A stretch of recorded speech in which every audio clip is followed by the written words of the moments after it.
docteur en philosophie, ancien élève de l'ENS Ulm. Actuellement, Charles Girard est actuellement maître de conférences à l'université Jean Moulin, Lyon 3, est aussi membre de l'Institut de recherche philosophique de Lyon, membre du comité de rédaction de la revue Participation, et il dirige la collection L'Avocat du Diable, je crois, aux éditions Hermann. Ses travaux, tout à fait remarquables, portent sur les théories contemporaines de la démocratie, sur les droits fondamentaux, la liberté d'expression, à la croisée de la philosophie normative et des sciences sociales. On lui doit en particulier une excellente anthologie que je vous recommande vivement, des textes classiques désormais, sur la démocratie délibérative, paru chez Hermann en 2010 en collaboration avec Alice Le Goff, anthologie qui est assortie d'une très très longue, très riche introduction, donc, dont je vous recommande la lecture. Un excellent volume également de textes Philosophie des sciences humaines en collaboration avec Florence Hulac, paru chez Vrin en 2015. La codirection aussi avec Éric Blache d'un numéro thématique de la revue Esprit en octobre 2015, Punir la haine, les discours de haine en démocratie. Enfin, un nombre tout à fait impressionnant d'articles, aussi denses que profonds et clairs, qualités qui ne vont pas toujours de pair, mais que j'apprécie particulièrement chez Charles Girard, en tout cas. Donc, parmi ces articles, je mentionnerai notamment, parmi les plus récents, vous me direz s'il faut en mettre en avant d'autres. Bon, je signale en tout cas La liberté d'expression, État des questions, Raison politique 2016, Making Democratic Contestation Possible, Public Deliberation and Mass Media Regulation dans Policy Studies en 2015. La lutte violente entre les partis de la vérité, conflit des opinions et démocratie représentative chez John Stuart Mill, paru dans la Revue internationale de philosophie en 2015. Instituer l'espace de la contestation, la régulation des médias et la compétence du peuple, philosophique 2013. La démocratie doit-elle être délibérative, archives de philosophie 2011. Raison publique rawlsienne et démocratie délibérative, deux conceptions inconciliables de la légitimité politique, point d'interrogation, Raison politique 2009, ainsi qu'un très bel long article, La règle de majorité en démocratie, équité ou vérité, donc paru dans Raison politique en 2014, sur des thématiques qui, vous le voyez, ne sont pas étrangères à celles dont Charles Girard va nous parler aujourd'hui et sur lesquelles vous êtes, comme moi, je le pense donc, à présent impatient de l'entendre. Aussi, sans plus attendre, et en le remerciant encore vivement d'avoir accepté mon invitation, je lui laisse à présent la parole. Donc, vérité et égalité, le paradoxe démocratique. Merci beaucoup à Claudine Tiercelin de cette invitation qui me réjouit beaucoup et de cette introduction fort généreuse.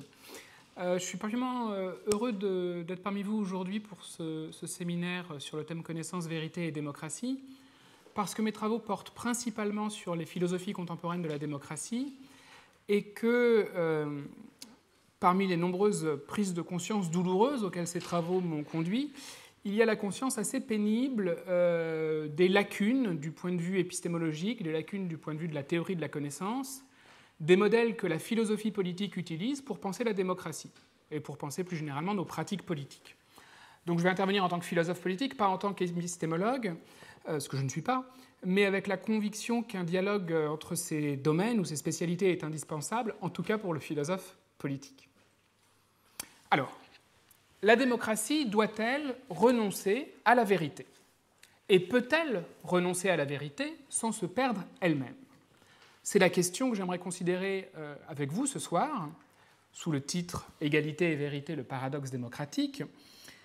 Et je partirai pour présenter ce paradoxe, pour présenter l'objet de mon propos, d'une typologie assez classique des théories normatives de la démocratie, typologie qui distingue les théories de la démocratie en fonction du type de fondement qu'elles donnent à la légitimité politique, fondement procédural ou fondement substantiel.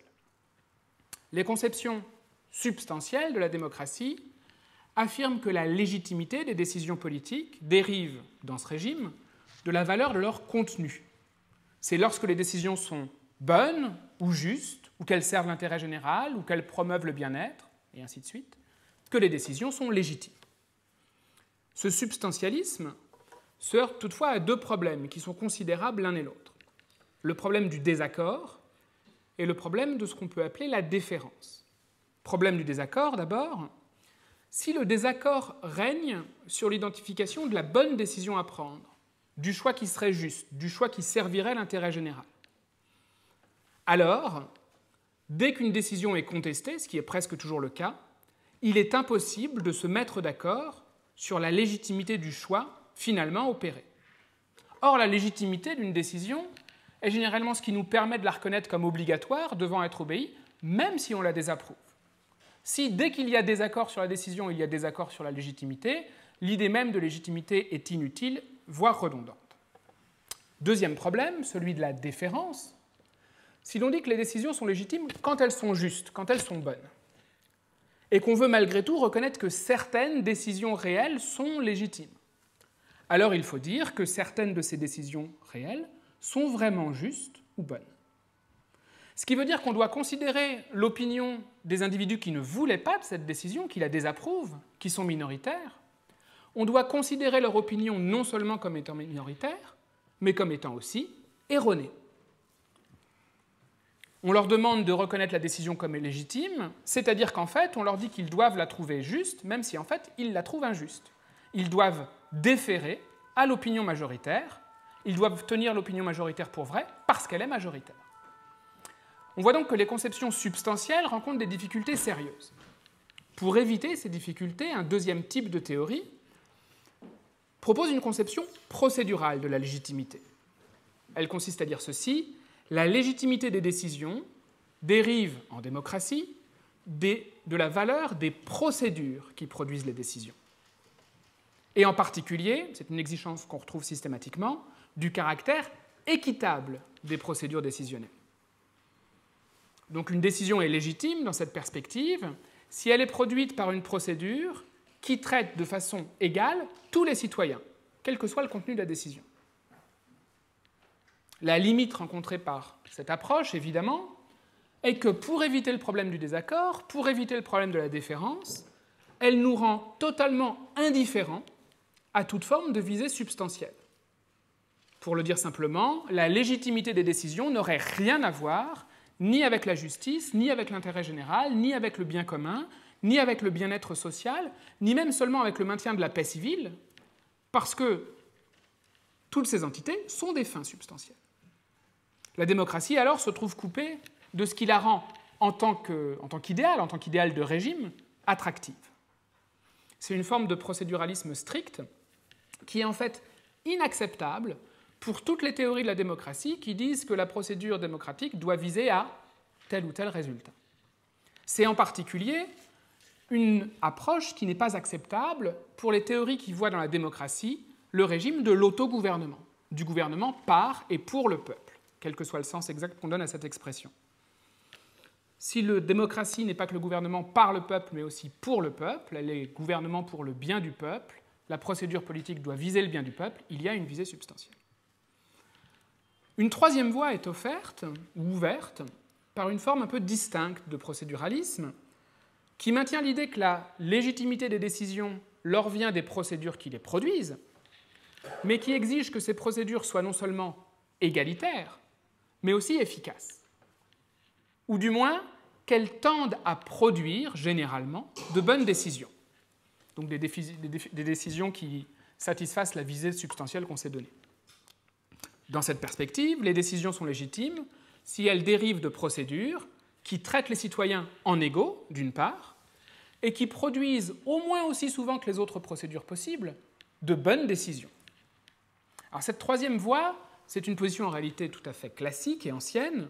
Il me semble qu'on peut la dégager très nettement, par exemple, dans les considérations sur le gouvernement représentatif de John Stuart Mill, mais elle a fait l'objet d'un regain d'intérêt ces dernières années, notamment à partir des travaux de David Estlund, qui désigne cette voie comme la voie du procéduralisme épistémique, donc procéduralisme, mais pas seulement par l'égalité, aussi épistémique, dans son ouvrage « L'autorité de la démocratie », traduit en français en 2011.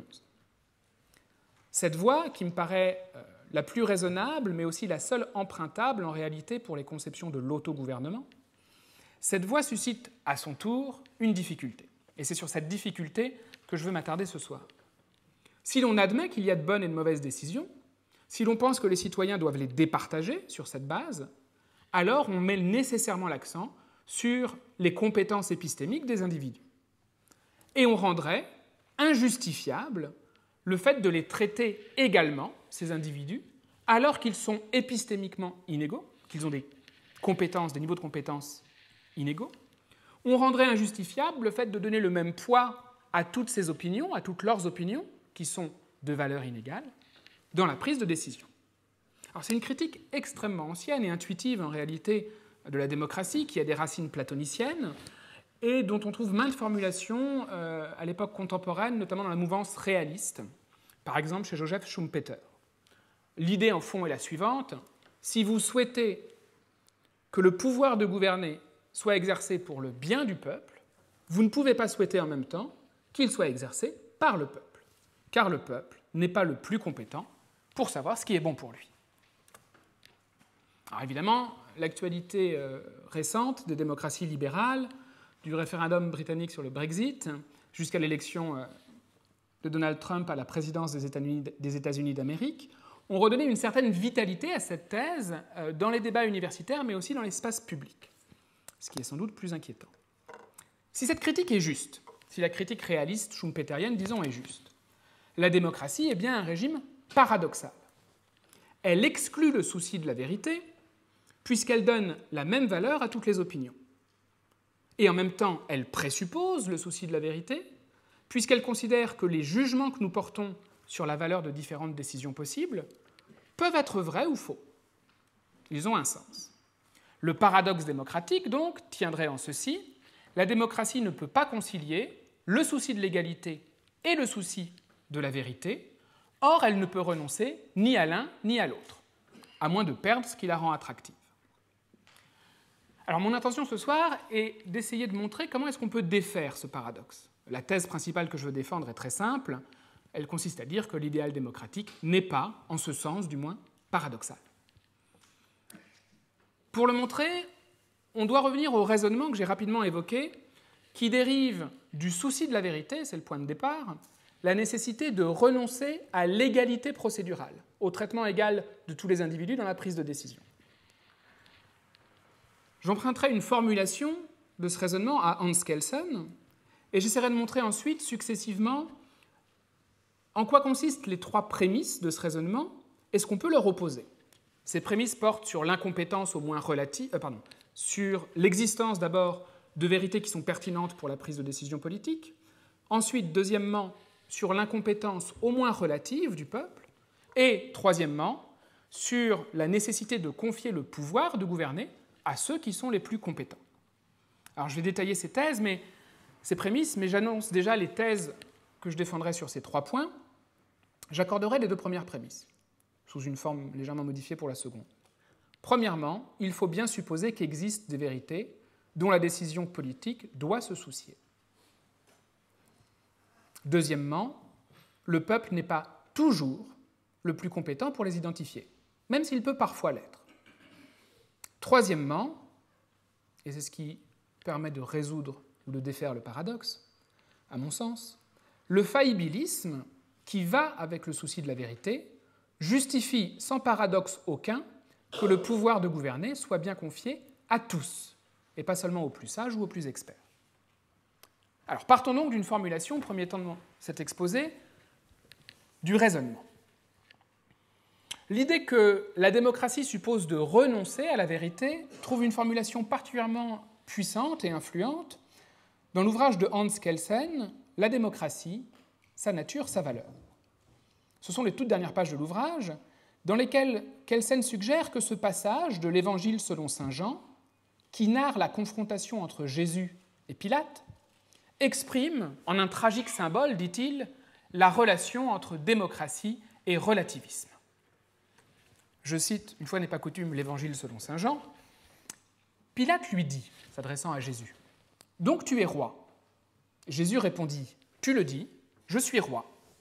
Je ne suis né et je ne suis venu dans le monde que pour rendre témoignage de la vérité. Quiconque est de la vérité, écoute ma voix. Pilate lui dit, qu'est-ce que la vérité? Et sur ce mot, il sortit de nouveau et alla vers les Juifs. Et il leur dit, je ne trouve en lui aucun motif de condamnation. Mais c'est pour vous une coutume que je vous relâche quelqu'un à la Pâque. Voulez-vous que je vous relâche le roi des Juifs? Ils vociférèrent de nouveau, disant, pas lui, mais Barabbas. Or, Barabbas était un brigand. Selon Kelsen, Pilate, parce que romain, représente une civilisation qui est devenue sceptique, qui doute de toute vérité et qui, en conséquence, est habituée à penser démocratiquement, selon la loi du plus grand nombre.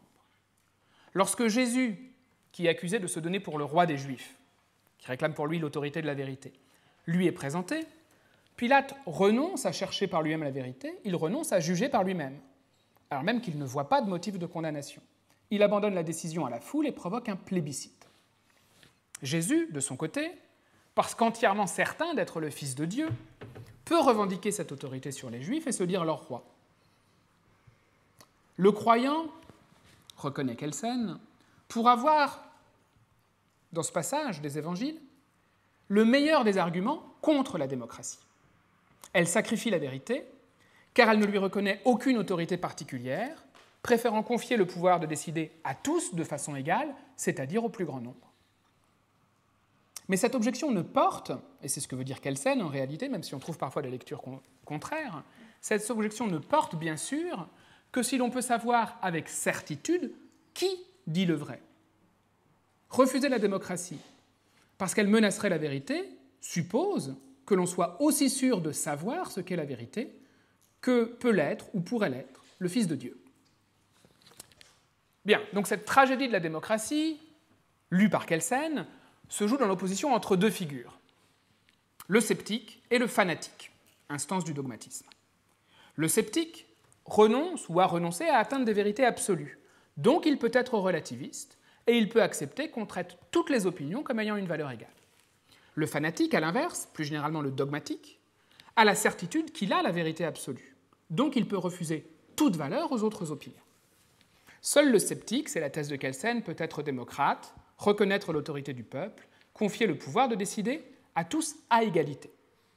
La cause de la démocratie, écrit Kelsen, apparaîtra désespérée si l'on part de l'idée que l'homme peut accéder à des vérités et saisir des valeurs absolues. On ne saurait, effectivement, c'est du moins la logique de l'argument, si l'on admet que de telles vérités ou valeurs sont accessibles, éviter de confier l'autorité politique à ceux qui les connaissent le mieux, à ceux qui sont le mieux susceptibles de les atteindre. Si certains savent ce qui est vrai et bon, comment leur refuser le droit de prendre des décisions pour tous? Il suffit même, dit Kelsen, de douter que le peuple soit le plus compétent. Thèse fort peu plausible. Mais le doute suffit. Il suffit de douter que la connaissance du vrai et du bien ne soit pas accessible de manière privilégiée au peuple, qu'elle soit plus accessible à des sages, des experts, des savants en son sein, pour que l'autorité de la démocratie soit sapée. L'idée démocratique suppose le relativisme. Alors cette position kelsenienne et son fondement sceptique me paraissent très peu satisfaisants, pour une raison simple. Si elle rend possible le choix de la démocratie, elle ne le justifie pas, et elle interdit même de le justifier. Le relativisme, auquel conduit selon Kelsen ce scepticisme, d'après lequel des jugements de valeur opposés, dit-il, ne sont exclus ni moralement ni logiquement, ce relativisme peut être invoqué, il peut l'être, c'est ce que fait Kelsen d'ailleurs, pour proposer qu'on protège les opinions minoritaires contre la majorité, parce que la majorité ne peut pas réclamer pour elle la vérité. Mais ce même relativisme prive ce choix, et plus généralement le choix de la démocratie, de tout fondement. Si toutes les opinions se valent, du point de vue de la vérité, on peut certes les soumettre à la règle majoritaire. On peut certes laisser les voix minoritaires s'exprimer. On peut certes protéger la minorité, par des droits individuels par exemple, contre les abus de la majorité, toute chose que Kelsen propose. Tout cela, le sceptique peut l'admettre, mais il ne peut pas le justifier face à celui qui ne l'admet pas déjà. Il faudrait pour cela faire appel à des vérités et à des valeurs, telles la liberté pour Kelsen, à propos desquels, par hypothèse, toute certitude fait défaut. Alors ce relativisme kelsenien ne nie pas l'existence de tout ordre moral. Il nie qu'on puisse reconnaître un ordre moral particulier comme étant le seul valide. Et il insiste beaucoup dans un autre texte, traduit dans un numéro de Raison politique en 2014, qui s'appelle Fondation de la démocratie, qui recoupe en particulier celui de l'ouvrage que j'ai cité. Il insiste dans un autre texte sur le fait que, oui, la démocratie a de la valeur. Elle a de la valeur pour le démocrate.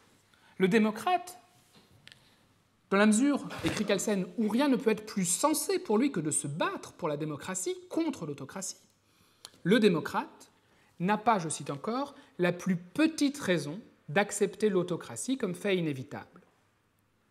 Ce que Kelsen n'ajoute pas, mais qui s'impose, c'est qu'il y a un corollaire, le fanatique n'a pas la plus petite raison d'accepter la démocratie, comme inévitable ou même comme souhaitable ou désirable. Le démocrate, s'il est cohérent, doit admettre que la justification de la démocratie ne peut, et cette fois je cite Kelsen, être prouvée par le moyen d'une connaissance scientifique, rationnelle, qui soit absolue, c'est-à-dire excluant la possibilité d'un jugement de valeur contraire. Alors, comme je l'ai indiqué en introduction, le problème pointé par Kelsen ne constitue pas, pour lui encore, un paradoxe, car Kelsen pense qu'il faut se contenter d'exigences procédurales, même s'il défend par ailleurs tout un ensemble de droits et de libertés individuelles. Cette difficulté, cette incapacité à se justifier, se transforme en véritable paradoxe pour ces autres théories de la démocratie, comme les théories de l'autogouvernement, qui maintiennent une visée substantielle, qui disent que la procédure démocratique doit être égalitaire, mais elle doit aussi viser, par exemple, le bien du peuple. La défense de la démocratie pour ces théories n'est pas seulement arbitraire, elle est incohérente. Alors, comment défaire ce paradoxe ? Le raisonnement dont il faut partir, c'est celui que Kelsen cherche à éviter en mettant en avant le relativisme. S'il est des vérités accessibles avec certitude, alors il faut confier le pouvoir à ceux qui les connaissent le mieux, ou qui sont les plus aptes à les connaître, car ils seront les mieux aptes à gouverner. C'est un raisonnement familier que nous connaissons depuis Platon. Socrate jugeait déjà dans la République que c'est seulement à ceux qui ont, je cite, la connaissance qui sert à délibérer sur la cité tout entière, pour déterminer la façon d'agir qu'il faudrait adopter, qu'il faut confier la direction de la cité. On peut distinguer 3 prémices à ce raisonnement, que j'ai mentionné brièvement tout à l'heure. Première prémisse, il est des vérités politiques dont la prise de décision doit se soucier, qui doivent guider la prise de décision. Deuxième prémisse, le peuple n'est pas l'instance la plus compétente pour identifier ou connaître ces vérités. Troisième prémisse, le pouvoir de décider, le pouvoir de gouverner, doit être confié aux plus compétents pour cela. Alors si on admet ces prémices, il faut rejeter la démocratie au profit du gouvernement des savants, des experts, de ce que David Estlund nomme l'épistocratie. Pour rejeter au contraire l'épistocratie, défendre la démocratie, il faut réfuter l'une de ces trois prémisses. Kelsen réfute la première, c'est son relativisme, mais si l'on peut réfuter la deuxième ou, comme je le proposerai, la troisième, on peut défendre la démocratie sans tomber dans le relativisme, qui pose les problèmes que je viens de mentionner. Alors, on pourrait vouloir contourner entièrement cette difficulté, nier qu'il y a là paradoxe, et simplement suggérer qu'on a 2 visées, certes légèrement en tension, mais au fond complémentaires, et entre lesquelles il faut trouver le juste équilibre. Selon cette objection, on pourrait dire que la démocratie est exigeante parce qu'elle nous demande de trouver des compromis entre égalité et vérité. Le problème, outre que cette idée consiste à traiter des visées constitutives de l'idéal démocratique comme des exigences relatives avec lesquelles on peut transiger, mais au-delà de ça, le problème, c'est qu'il n'y a aucun critère pour juger de ce qui constituerait un bon compromis entre égalité et vérité. Tout compromis paraît, à vrai dire, arbitraire, et il est difficile de savoir quel compromis nous fait sortir de la démocratie, sacrifiant par trop l'égalité ou par trop la vérité, la poursuite de la vérité, et quel compromis nous permet de rester en démocratie. Sans hiérarchisation claire ou sans articulation claire de ces 2 visées, qui permettrait, qui conduirait, soit à sacrifier, soit à réconcilier Platon et Kelsen, La poursuite simultanée de ces deux objectifs ne nous donne aucune clé, aucun critère pour juger des arrangements institutionnels proposés. On peut prendre un exemple pour illustrer ce point. La proposition faite par John Stuart Mill du vote plural. C'est un dispositif que Mill avance dans son effort pour concevoir ce qu'il appelle une forme idéalement la meilleure de gouvernement.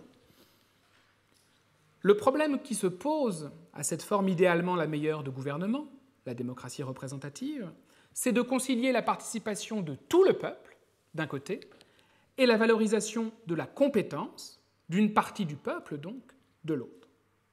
Le vote plural consiste à donner plusieurs voix aux votants jugés les plus compétents, alors que les autres n'en ont qu'une. Il vise donc à accroître dans la prise de décision l'influence des avis les plus sages, mais sans exclure personne de la participation électorale, chacun conservant au moins un vote. Il est dans l'intérêt de tous, argumente Mill, y compris des moins compétents, des moins sages, des moins experts, il est dans l'intérêt de tous que soit accru le poids des opinions les plus avisées. Lorsque plusieurs personnes ont un intérêt commun, l'opinion et le jugement de la personne dont la moralité et l'intelligence sont les plus grandes, écrit-il, l'opinion et le jugement de la personne dont la moralité et l'intelligence sont les plus grandes, valent plus que ceux d'une personne inférieure. Et si les institutions d'un pays affirment virtuellement qu'elles ont la même valeur, une telle affirmation ne renvoie à aucune réalité. Toute la difficulté, bien sûr, est alors de déterminer qui est le plus compétent. J'y reviendrai tout à l'heure.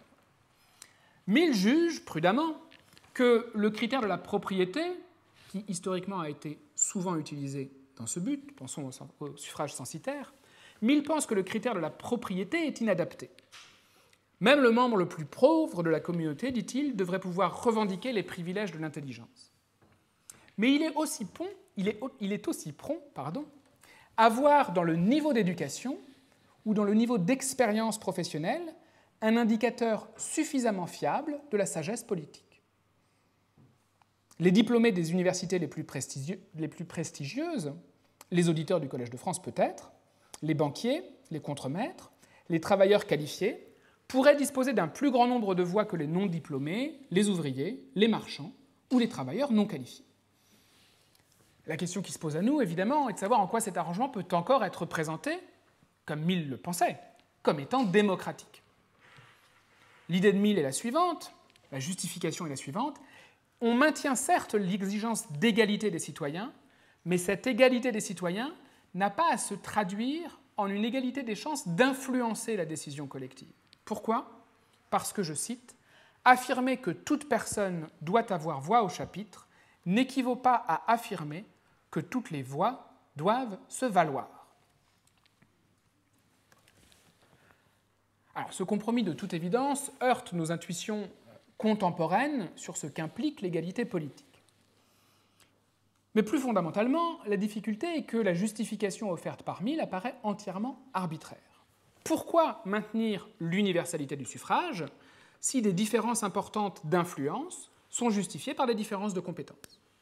Pourquoi, à l'inverse, tolérer la moindre différence dans le nombre de voix, donc dans l'influence exercée, s'il est inacceptable de priver quiconque du suffrage?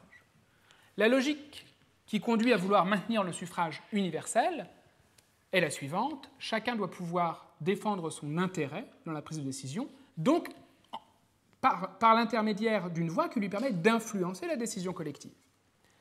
La logique du vote plural est exactement inverse, elle n'est pas distincte, elle est inverse. Pourquoi donner plusieurs voix à un individu ? Pour minimiser l'influence exercée par ceux qui sont les moins compétents.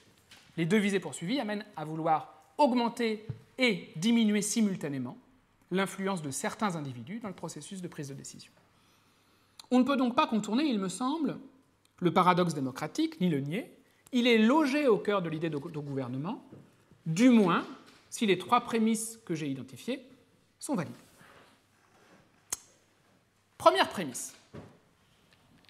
Est-il des vérités que la décision politique doit prendre en compte ? Est-il des vérités politiques ? Alors, parler de vérité à propos de la décision politique peut surprendre, bien évidemment, puisqu'une décision n'est pas une proposition assertive. Elle n'affirme pas la vérité d'un état de fait. Une décision est un acte de volonté, elle produit une intention d'agir, qui peut être efficace ou non, elle n'est ni vraie ni fausse. Néanmoins, nous portons des jugements, et ces jugements guident souvent notre décision, nous portons des jugements sur la valeur des choix qui nous sont offerts, des actions possibles. Les propositions qui portent sur la valeur respective, relative, de différentes options envisagées sont bien des propositions assertives. Des propositions comme la sortie du nucléaire est aujourd'hui préférable à son développement, ou l'autorisation de l'interruption volontaire de grossesse est préférable dans cette situation et dans notre société à son interdiction, sont susceptibles de vérité et de fausseté. C'est en tout cas ce que présuppose très clairement la pratique politique en démocratie et ailleurs. C'est parce que certaines affirmations de ce type sont tenues pour vraies et d'autres pour fausses qu'il y a, pour les acteurs, pour les agents, un sens à s'engager, mais aussi à défendre certains points de vue politiques et à en combattre d'autres. En fait, toute interprétation de l'idée démocratique qui refuse la possibilité de jugement de valeur de ce type qui soit correct ne pourrait absolument pas être endossée réflexivement par les acteurs eux-mêmes. Ça ne rend pas compte du sens qu'ils peuvent donner à leur pratique. Alors bien sûr, les vérités dont les propositions politiques de ce type sont susceptibles, la vérité, dont les propositions politiques de ce type sont susceptibles, est en un sens complexe. Parce qu'un jugement politique, donc un jugement sur les mérites possibles de différentes actions, de différents candidats, de différentes politiques possibles, un jugement de ce type met en jeu des éléments factuels.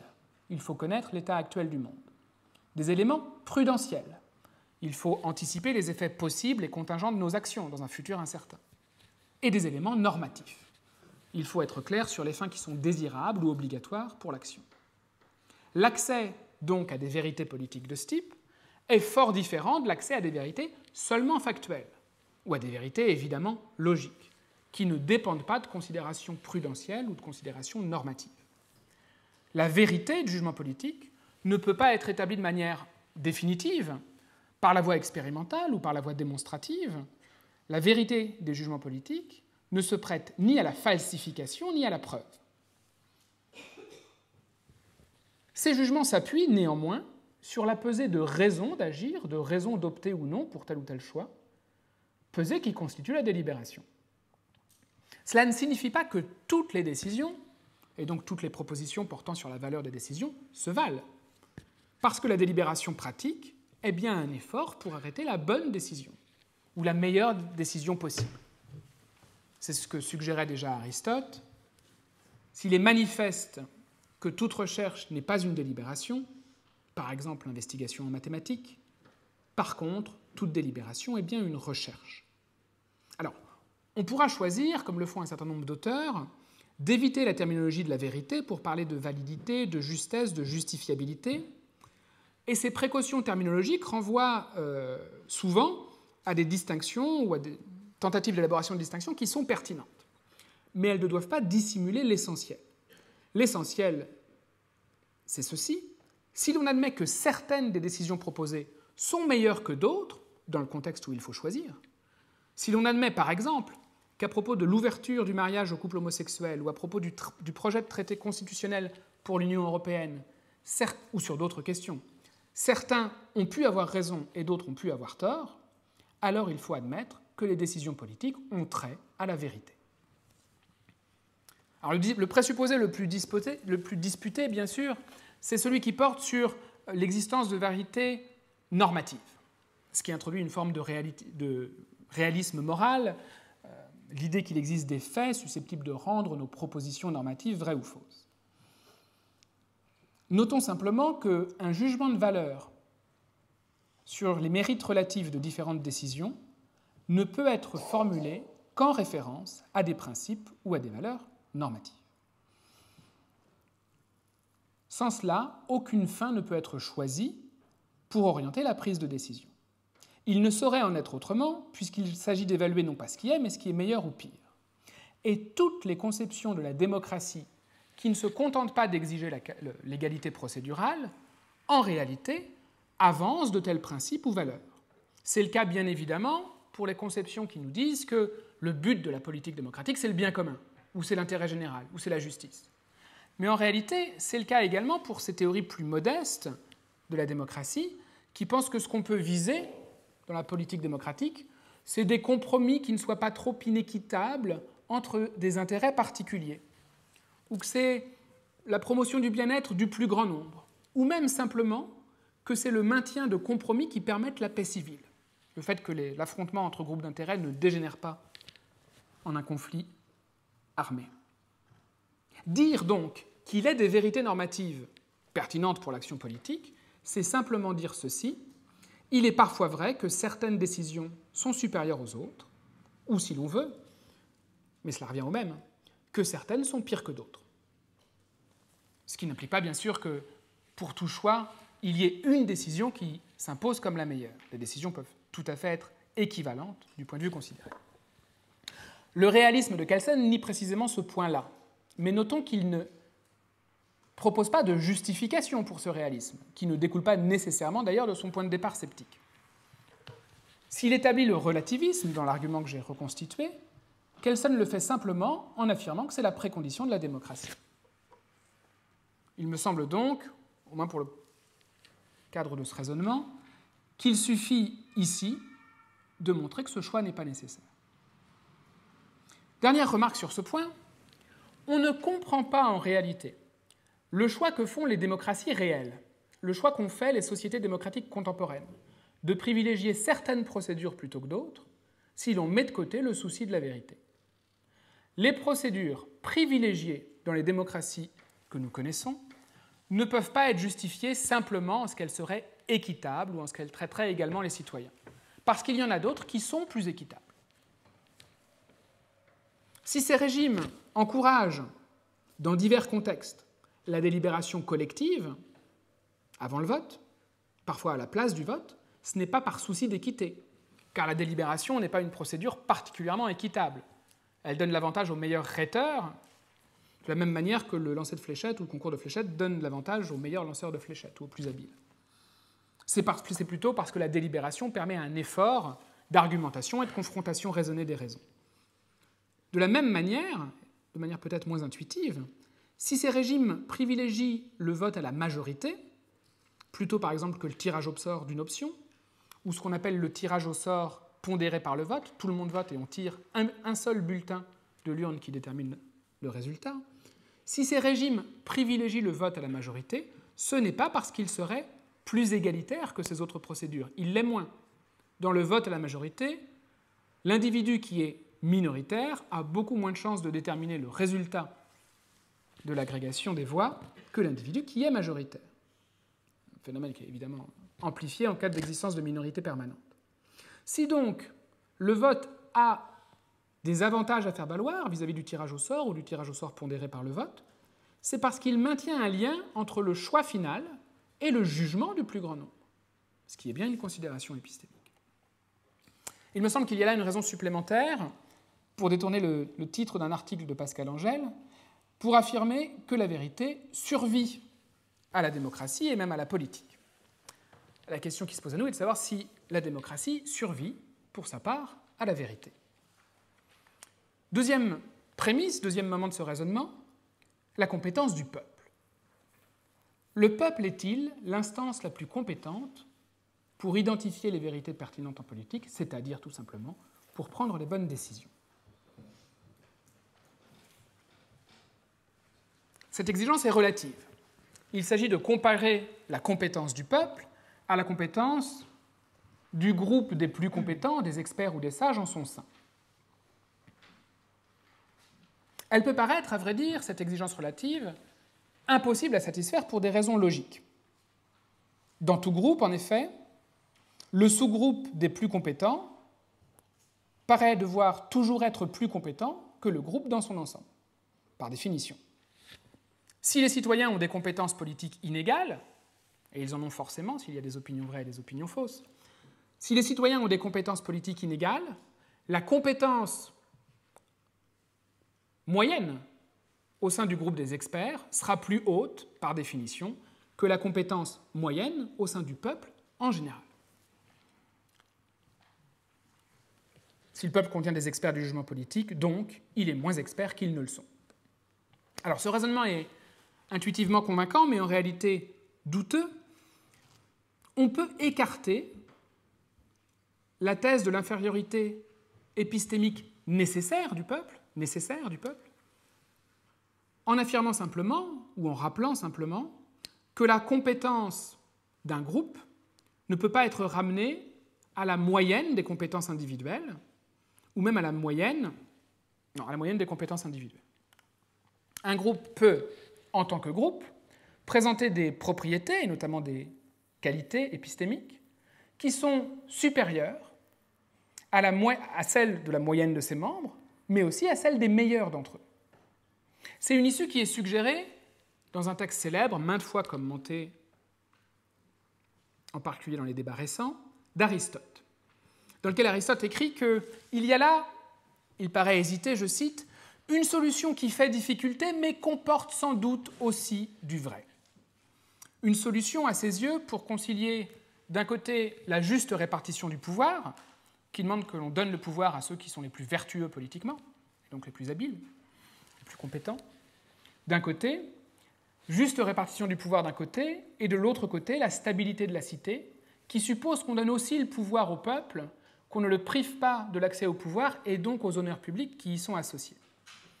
Cette solution, incertaine, mais qui contient sans doute une part de vrai, consiste en ceci, dit Aristote, que de nombreux individus, dont aucun n'est un homme vertueux, quand ils s'assemblent, soient meilleurs que les plus vertueux, non pas individuellement, mais collectivement. Donc même si chacun des hommes qui appartient au groupe des meilleurs l'emporte individuellement sur chacun des autres hommes, la masse peut être, dans son ensemble, plus compétente, elle peut l'emporter sur le groupe des plus compétents. Que ce soit le cas, pour tout peuple et pour toute masse, ce n'est pas évident, écrit Aristote. Et dans certains cas, par Zeus, c'est sans doute impossible. Ce passage est moins cité par les amis de la compétence épistémique du peuple. Et dans certains cas, par Zeus, c'est sans doute impossible, car le même argument s'appliquerait aussi aux bêtes sauvages. Et en vérité, en quoi certaines foules diffèrent-elles, pour ainsi dire, des bêtes sauvages? Cela ne peut donc être vrai, si cela peut être vrai, que de certaines formes de masse. Lesquelles? Il semble qu'il y a deux voies principales. La compétence supérieure du peuple, dont la quête occupe de très nombreuses théories contemporaines, en philosophie et en sciences sociales, la compétence supérieure du peuple est concevable de deux manières distinctes. Soit par l'addition des compétences individuelles, soit par l'émergence d'une compétence collective qui ne se réduisent pas à la somme des compétences individuelles. Ce sont les voies de l'agrégation, d'une part, notamment du vote, mais pas seulement, et de la délibération, d'autre part. Je serai rapide sur ces deux voies, car je crois que Bernard Manin, la semaine dernière, a assez largement, et beaucoup plus en détail que je ne le ferai, évoqué les mécanismes auxquels je vais faire allusion. Donc je me contenterai de quelques remarques, mais nous pouvons y revenir bien sûr dans la discussion.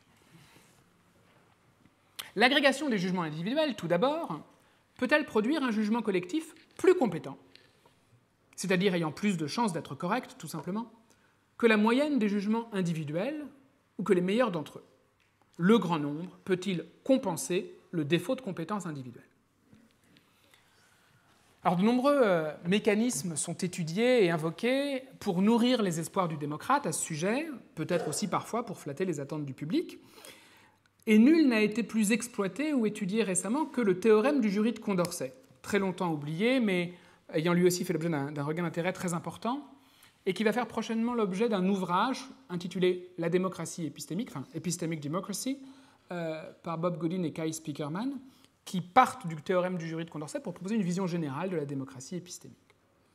Ce théorème montre ceci: si un groupe doit choisir entre deux options, la bonne et la mauvaise, si chaque membre du groupe vote indépendamment des autres, et si chacun, ou la moyenne selon une version révisée, si en moyenne les individus ont plus de chances de faire le bon choix que le mauvais choix, probabilité supérieure à 1,5, 0,5, alors la majorité des votants a aussi plus de chances de faire le bon choix que le mauvais choix, et surtout, c'est le résultat le plus remarquable, la probabilité que la majorité fasse le bon choix augmente très rapidement avec la taille du groupe, jusqu'à converger vers 1 lorsque la taille du groupe tend vers l'infini.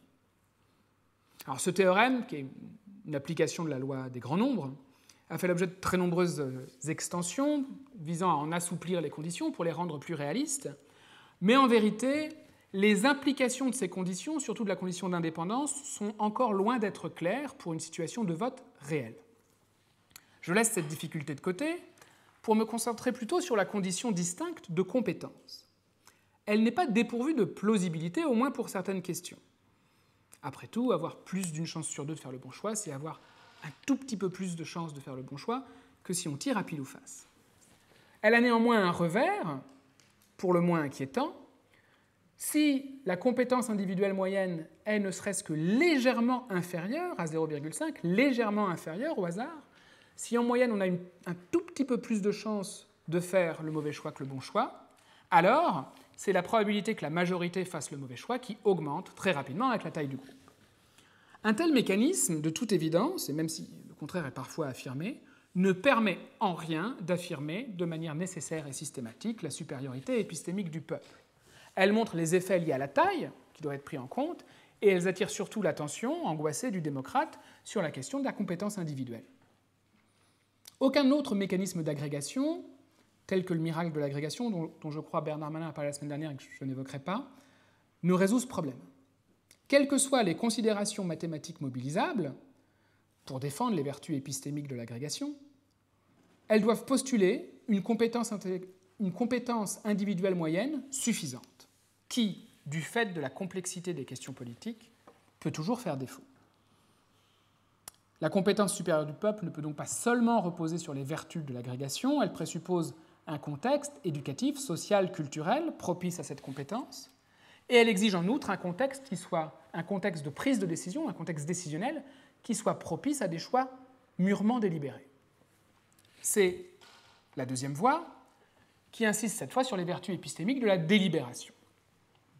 Même question que tout à l'heure, la délibération de tous les citoyens, la délibération du peuple, peut-elle conduire à un jugement collectif plus compétent, ayant plus de chances d'être correct, que les jugements des citoyens les plus compétents?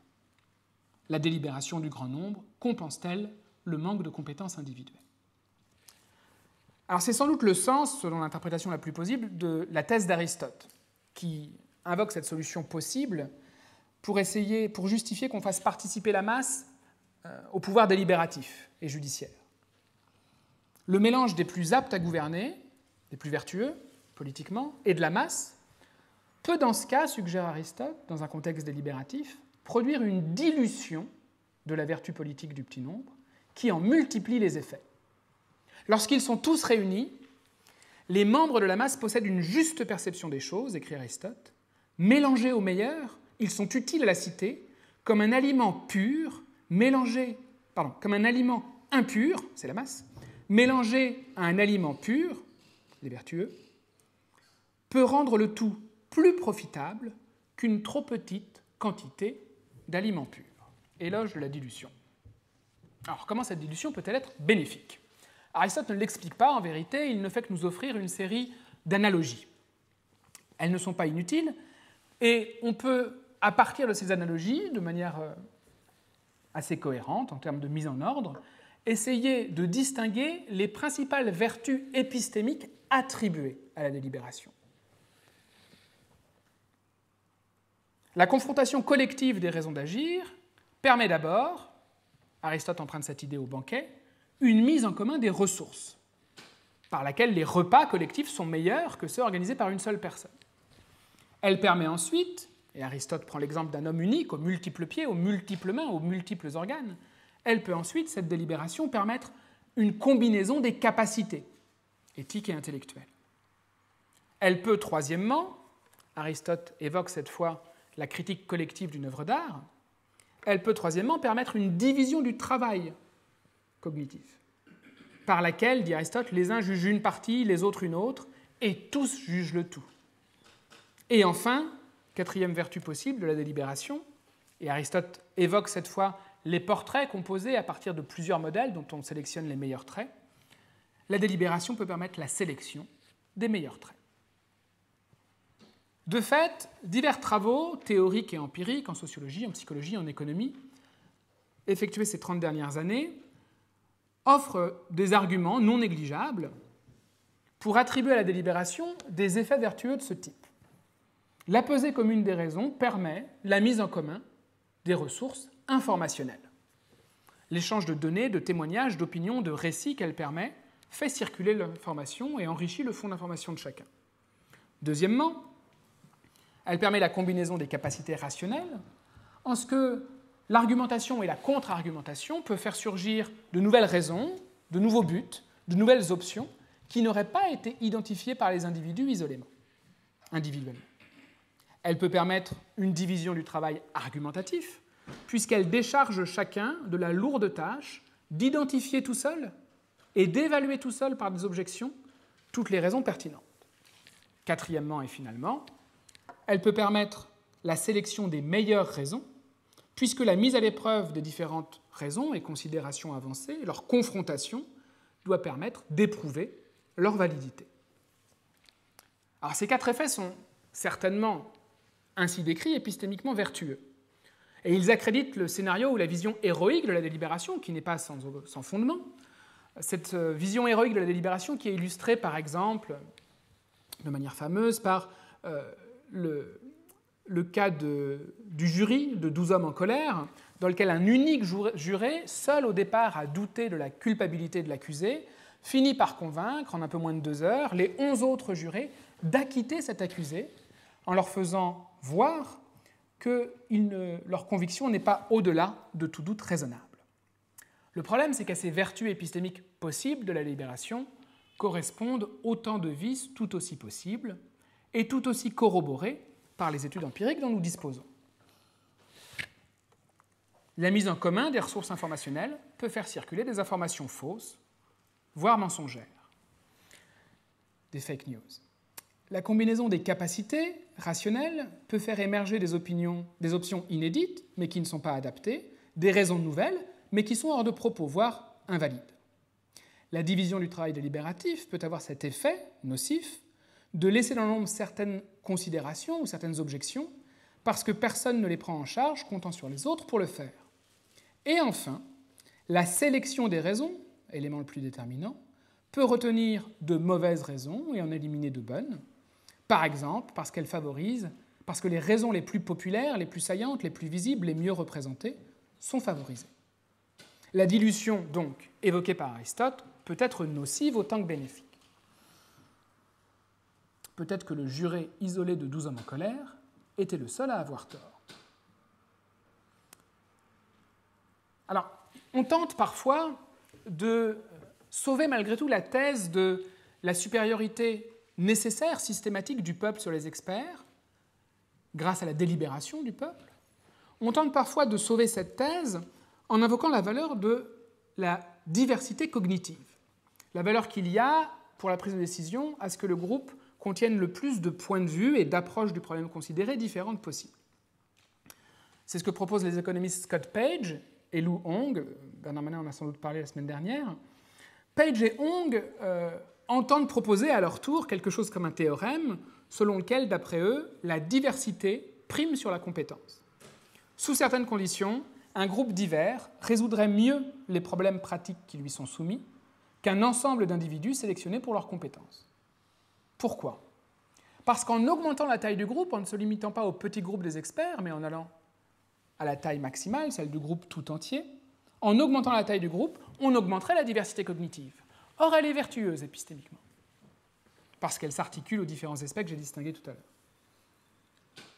Le problème, c'est que l'un des problèmes, c'est que la corrélation entre diversité et taille n'est pas stricte. En augmentant la taille du groupe, en essayant d'instituer une délibération la plus vaste possible, la délibération du peuple, en augmentant la taille du groupe, on modifie aussi forcément la répartition des opinions en son sein. Et on ne le fait pas forcément dans le sens de la diversité des opinions sur la question considérée. On peut tout à fait, en passant d'un petit à un grand groupe, augmenter la domination, voire l'hégémonie, d'une opinion majoritaire. En fait, pour se désintéresser de cet aspect, pour ne pas s'occuper de la répartition des opinions au sein du groupe, il faut supposer ce que semblent faire les auteurs que j'ai cités, il faut supposer, ce qui à mon sens est fort peu plausible, que la plupart des raisons valides en matière politique sont susceptibles de provoquer un effet eureka. Lorsqu'elles sont formulées, même par une toute petite minorité, tous les autres peuvent se dire immédiatement « mais c'est bien sûr ». Si toutes les raisons politiques ne sont pas valides, ne sont pas susceptibles de produire ce type d'effet, on ne peut pas ignorer la question des rapports de force entre opinions, de la répartition initiale des opinions. Et ce que suggèrent les études en psychologie sociale notamment, dont nous disposons, à partir d'observations in situ ou de dispositifs expérimentaux, ce que suggèrent ces études, c'est que l'issue de la délibération est influencée de manière déterminante par la composition idéologique de départ, en même temps que par les conditions sociales ou les normes qui organisent la délibération. C'est notamment ce qu'indique le phénomène de la polarisation de groupe, sur lequel Cass Sunstein a travaillé, qui consiste en ce que, généralement, de façon tendancielle du moins, lorsqu'un groupe délibère, si une opinion dominante ou hégémonique existe au départ, si le groupe est homogène, relativement homogène idéologiquement, les opinions des participants se radicalisent. Elles évoluent toutes dans le sens de la direction qui leur était initialement commune. Phénomène qui s'explique de toutes sortes de manières, par le fait qu'il y a une surreprésentation des arguments qui vont dans le sens de l'opinion dominante, par le fait que les informations qui peuvent être fausses ou mal présentées qui sont proposées sont répercutées, c'est un principe de cascade informationnelle, par le fait qu'il y a un coût pour la réputation de chacun à formuler les contre-arguments ou les raisons minoritaires au sein d'un groupe. C'est ce qui explique ce phénomène familier selon lequel, lorsque vous discutez avec des gens qui sont d'accord avec vous, vous finissez généralement à la fin de la discussion par être encore plus d'accord les uns avec les autres que vous ne le pensiez, de façon encore plus radicale. C'est ce qui explique que des discussions répétées au sein de groupes militants, quelle que soit la cause, activistes pacifistes, militantes féministes, défenseurs du droit au port d'armes à feu, opposants à l'avortement, des discussions répétées au sein de groupes militants favorisent la radicalisation sur la thématique en question des membres du groupe. On voit donc que la délibération collective peut être épistémiquement vertueuse ou vicieuse, bénéfique ou nocive, selon les normes qui l'organisent et surtout selon les conditions sous lesquelles elle se déroule. Le démocrate aurait donc tort de désespérer totalement de la compétence du peuple. La thèse d'une infériorité systématique du peuple vis-à-vis de son sous-groupe le plus compétent me paraît infondée. Mais la thèse inverse, souvent poussée par les démocrates contre l'argument kelsènien, la thèse inverse est tout autant infondée. Le peuple peut sans doute parfois mieux juger que les experts. Rien n'assure que ce soit tout le temps ou même le plus souvent le cas. Il faut donc admettre, sous une forme révisée, la seconde prémisse. Faut-il en conclure, avec Kelsen, que seul ce doute suffit, dès lors qu'on refuse le relativisme, pour condamner la démocratie? Troisième et dernier temps du raisonnement, qui porte sur la troisième prémisse. Faut-il confier le pouvoir de gouverner aux plus compétents? Alors le raisonnement qui indexe l'autorité sur la compétence politique, qui érige l'expert en chef, selon la formulation d'Estlund, est dénoncé par David Estlund comme un sophisme. Reconnaître la compétence supérieure d'autrui en matière politique n'obligerait pas à lui donner le pouvoir et à lui obéir. L'objection principale qu'il oppose est la suivante. Il fait intervenir une exigence morale, une exigence d'acceptabilité générale, dit-il, qui exprime l'idée, je cite, que nul n'a d'autorité ou de pouvoir coercitif légitime sur un autre sans une justification qui pourrait être acceptée par tous les points de vue qualifiés. C'est-à-dire par tous les points de vue, sauf ceux qu'il faut nécessairement sortir du raisonnement moral, le point de vue du fou, le point de vue du vicieux, du pervers. Alors cette exigence est d'allure contractualiste, très clairement, une exigence d'acceptation unanime en droit, d'acceptabilité unanime, mais son contenu reste en fait totalement indéterminé, parce que Estlund refuse d'asseoir son raisonnement sur une théorie morale spécifique et explicite. Il soumet néanmoins à ce test d'acceptabilité générale l'épistocratie et la démocratie. L'épistocratie qu'il identifie à des dispositifs comme le vote plural de Mill, la démocratie qui identifie au suffrage universel égalitaire.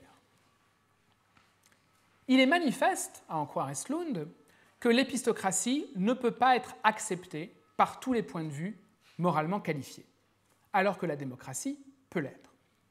En effet, dit-il, l'épistocratie doit établir des comparaisons blessantes, indues entre les individus, les plus compétents et les moins compétents, pour fonder l'autorité des uns sur les autres.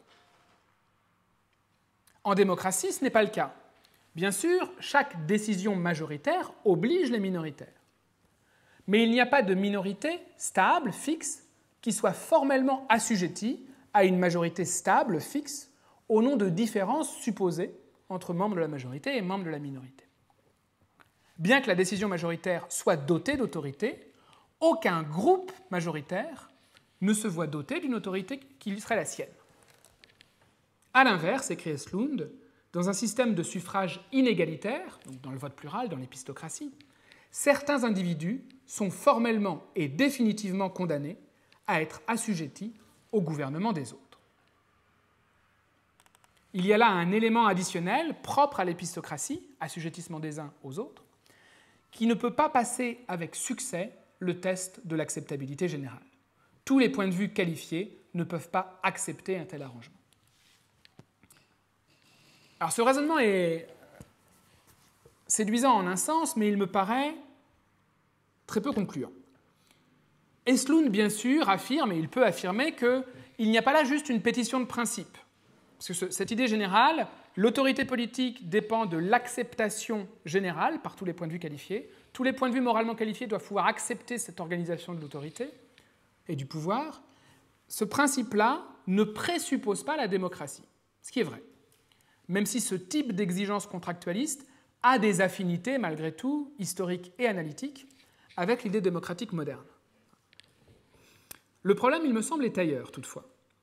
Faute de nous dire quels points de vue sont qualifiés, faute de nous dire qui intervient dans ce test d'acceptabilité générale, Estlund ne nous donne aucun moyen de vérifier ces affirmations, d'évaluer si l'épistocratie ou la démocratie serait acceptée ou rejetée. Il est difficile de comprendre, en réalité, pourquoi l'autorité des décisions majoritaires serait acceptable par tous les points de vue qualifiés.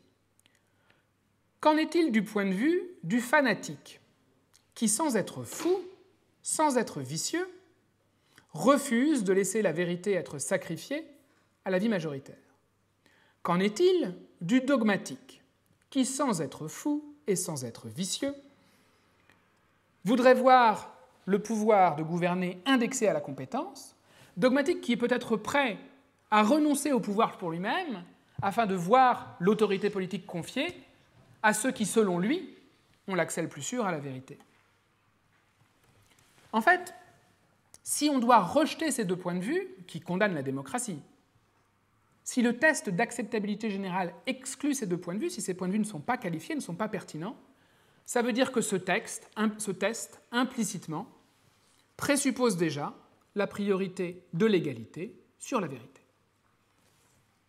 De toute façon, de telles exclusions sont injustifiables en l'absence d'une théorie morale explicite qui nous dise ce qu'est ce test de l'acceptabilité générale. Il est toutefois, et je laisse Estlund de côté, désormais, il est toutefois une considération beaucoup plus simple, tout à fait triviale à vrai dire, qui explique à mon sens que l'on ne puisse pas et que l'on ne doive pas confier le pouvoir de gouverner aux experts. Nous ne savons simplement pas identifier de façon certaine qui sont les experts, qui sont les citoyens les plus compétents politiquement.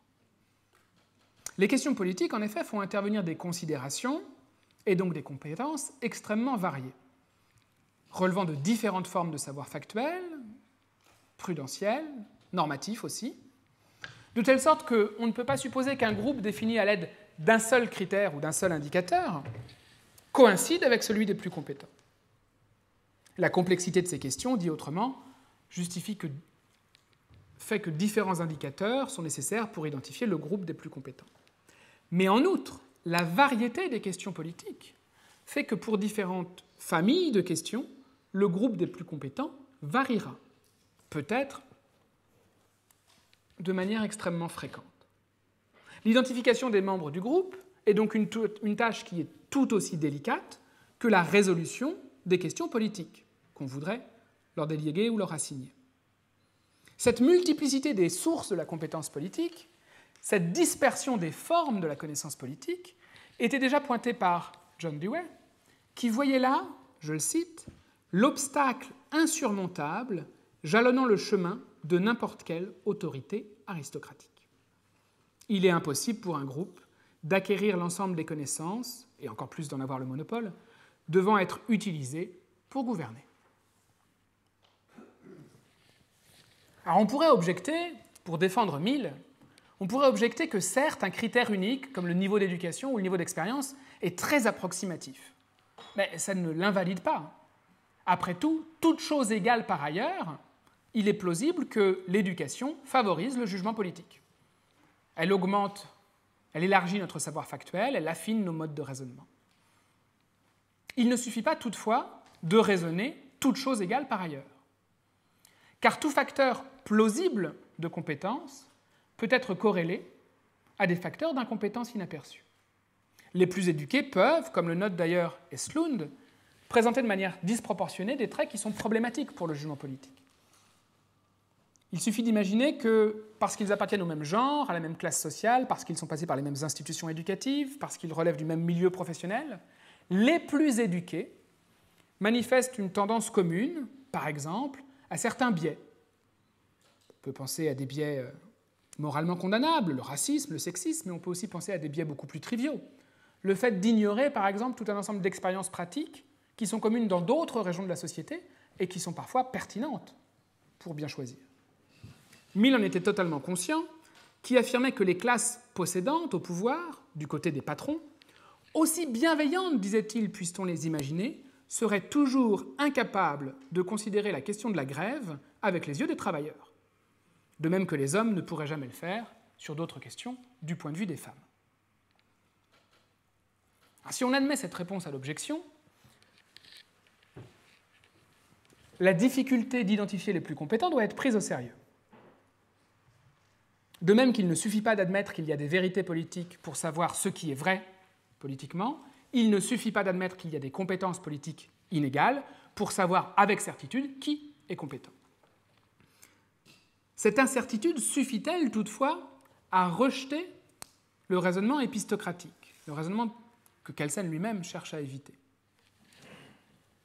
Les indices de compétences privilégiés par Mill, par exemple, sont peu fiables, mais est-ce que dire cela suffit à refuser toute forme de procédure inégalitaire dans une visée épistémique? Il faut essayer de tirer les conséquences de cette incertitude. Ce qui justifie, à mon sens, et je vais essayer de finir sur ce point, que l'on refuse de confier aux experts politiques le pouvoir de gouverner, ce n'est pas le dogmatisme, bien sûr, qui invite à leur confier ce pouvoir, mais ce n'est pas non plus le relativisme qui nous laisse libres de tirer n'importe quelle conséquence pratique de ces prémices. C'est plutôt le faillibilisme qui va avec le souci de la vérité. Alors, bien sûr, invoquer la faillibilité du jugement politique peut sembler nous conduire seulement à reconduire, sous une forme un peu reformulée, l'opposition entre scepticisme et dogmatisme, relativisme et absolutisme. Que change le déplacement du relativisme au faillibilisme, du scepticisme au faillibilisme, si la seule conséquence ou la seule visée, c'est de maintenir le refus de procédures inégalitaires? Que change la réhabilitation du souci de la vérité, pour le dire autrement, si la vérité n'est pas connaissable avec certitude? Alors, il me semble que cela change en profondeur notre compréhension du régime démocratique, notre évaluation des procédures démocratiques et notre appréciation du paradoxe qui se dissout. Simplement parce que le faillibilisme, de manière tout à fait triviale, je crois, a fort peu à voir avec le scepticisme. Alors, cette différence est, j'imagine, familière et banale pour l'épistémologue. J'ai un peu honte de la formuler en présence de l'auteur du doute en question. Mais elle passe souvent inaperçue du philosophe politique, ou du moins, il n'en tire pas, je crois, pleinement les conséquences. Reconnaître la faillibilité du jugement politique, et plus largement de la raison pratique. revient en effet, tout en admettant la valeur inégale des jugements politiques portés par les individus, tout en reconnaissant qu'ils sont susceptibles de degrés de certitude variables, cela revient simplement à accepter qu'une certitude absolue, qui ne laisserait aucune place à la possibilité de l'erreur, est inaccessible. L'erreur de Kelsen, du sceptique, de ce point de vue-là, est simplement d'appliquer au jugement politique un critère qui ne leur est pas adapté. Je cite à nouveau Kelsen, phrase que j'avais citée tout à l'heure, l'exigence d'une connaissance scientifique rationnelle qui soit absolue et ne laisse pas la possibilité d'un jugement de valeur inverse. Exclusion du faillibilisme, en réalité. Il me semble que les jugements de valeur, pour autant, n'en sont pas mis sur le même plan. Le faillibilisme doit simplement reconnaître que l'on doit, dans la procédure politique, c'est la thèse que je vais essayer de défendre à présent, traiter également les opinions, sans supposer qu'elles ont une valeur égale, simplement parce qu'aucune opinion n'est suffisamment certaine, absolument certaine, pour justifier que l'on étouffe ou que l'on défavorise les autres.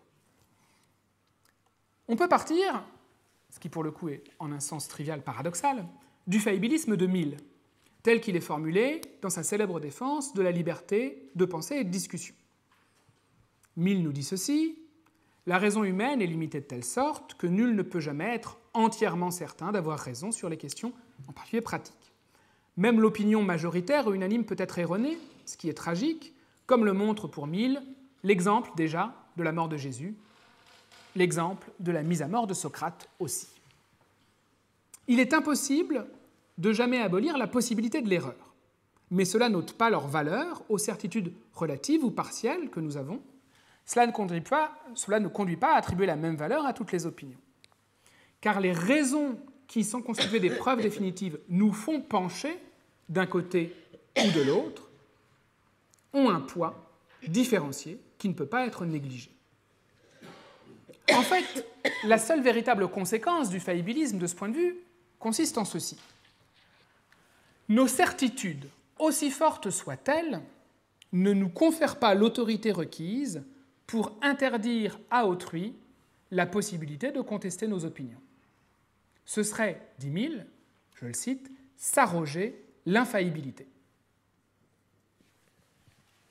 Les certitudes relatives qui sont accessibles constituent un fondement suffisant pour l'action, sauf pour l'action qui, en limitant l'accès à l'expression, met en péril le moyen par lequel nous pouvons corriger les erreurs, toujours possibles, ou au moins les identifier.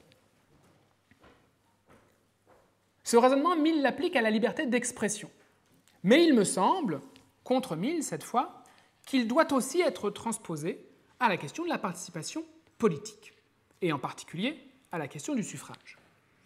Mes certitudes, aussi fortes soient-elles, ne me confèrent pas l'autorité requise pour empêcher autrui de contrer mon influence par la sienne dans la prise de décision, d'opposer son vote au mien, car ce serait là m'arroger l'infaillibilité. Priver autrui du suffrage, ou même, comme dans le vote plural, affaiblir simplement l'influence qu'il peut y avoir comparée à la mienne, au motif qu'il est, selon moi, dans l'erreur, c'est compromettre le mécanisme par lequel son opinion peut contribuer à corriger la mienne, s'il se trouve qu'elle mérite en réalité d'être corrigée. Alors il y a là un pari, bien sûr, parce qu'il n'existe pas, et Mill ne prétend pas qu'il existe, de garantie. Il n'y a pas de garantie que le vote aura, si c'est nécessaire, cet effet correcteur. Comme il n'y a pas de garantie que la libre discussion permise par la liberté d'expression aura, si c'est nécessaire, cet effet correcteur. Simplement, nous n'avons pas d'autres mécanismes d'évaluation, de contestation et de révision de nos opinions politiques. Le seul que nous ayons, c'est leur rencontre non entravée. Le faillibilisme millien, donc, si j'ai raison du moins, oblige à rejeter le vote plural proposé par Mill. Je finirai en reconnaissant la complexité de cette position pourtant devenue très familière. Cette complexité peut être mise en valeur en mentionnant deux objections qui, je pense, ne remettent pas fondamentalement en cause le raisonnement. Première objection. Comme je viens de le reconnaître en parlant de Paris, la démocratie présuppose bien un choix.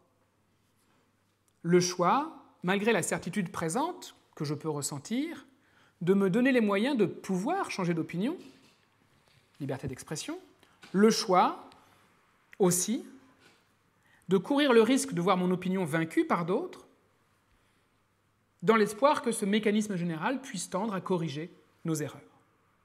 Le fanatique, quant à lui, fait le choix qui est, ou le dogmatique plus généralement, quant à lui, fait le choix qui est exactement inverse.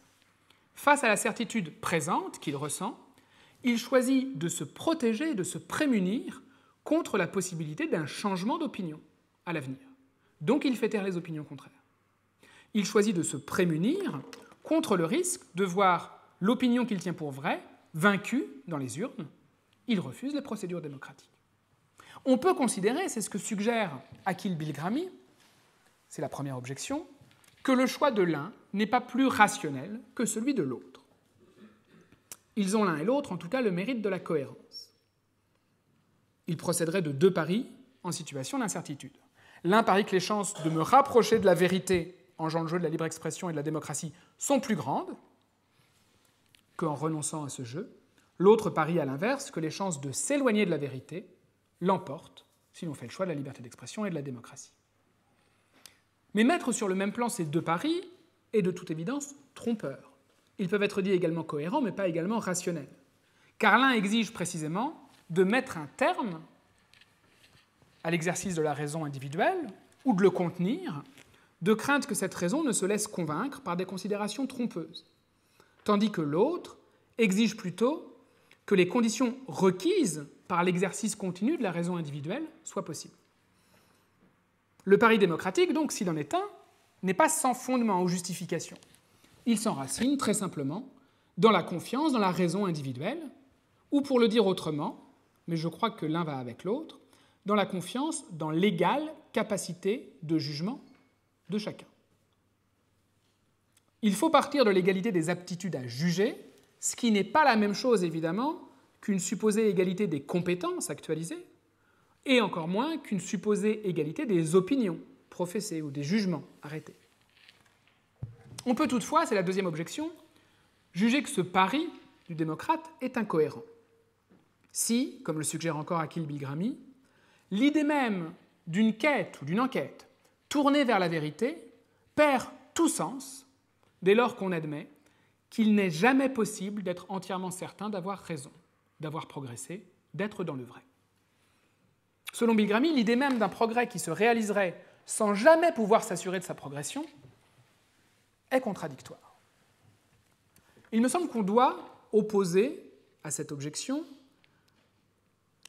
cette simple observation que la poursuite de fins que nous désirons sans jamais pouvoir être absolument certains de les avoir réalisées est une dimension constitutive, peut-être tragique, de la vie humaine. Nous poursuivons communément le bonheur, la justice, le pouvoir, la richesse, la reconnaissance ou l'amour, sans souvent pouvoir être absolument certains de les avoir trouvés. Cela ne nous conduit pas et ne devrait pas nous conduire à refuser toute valeur au jugement faillible que nous portons à leurs propos, ni à nier qu'il importe pour nous d'avoir les moyens de les poursuivre de notre mieux. De la même manière, la politique démocratique, se reposant sur les vertus de l'agrégation et de la délibération, mais se reposant aussi sur des institutions qui permettent l'évaluation, la contestation, la révision continue des choix collectifs. De la même manière, cette politique démocratique, s'appuyant sur toutes ces ressources, constitue une quête, celle du bien du peuple, ou du bien commun, ou de celle des visées substantielles que l'on retiendra parmi celles que j'ai déjà évoquées. Cette quête, bien sûr, nous fait rencontrer, à défaut de certitude absolue, des jugements qui sont plus ou moins sûrs, qui sont plus ou moins confirmés par l'expérience, et dont il serait impossible et injustifié de ne pas tenir compte. Pour finir sur cette partie, il n'y a aucune incohérence à dire que la faillibilité de nos jugements nous impose certaines contraintes dans la visée de la vérité, qu'elle nous interdit de sacrifier l'égalité procédurale dans notre effort pour prendre de bonnes décisions. Parce qu'il n'y a pas de certitude absolue dans l'ordre politique, parce qu'aucun accès absolument sûr au degré de compétence individuelle n'est disponible, les procédures épistémiques inégalitaires, tel le vote plural, ne sont pas justifiables. C'est du moins ce que doit conclure celui qui fait le pari de la raison. En conclusion, la démocratie, il me semble, n'est pas un idéal paradoxal, à cet égard du moins, tout simplement parce qu'il n'est pas vrai qu'elle exclut la vérité qu'elle présuppose. La reconnaissance de la faillibilité de nos jugements politiques donne son sens à ce régime. Elle justifie qu'on traite également les opinions individuelles, même si elles n'ont pas une valeur égale.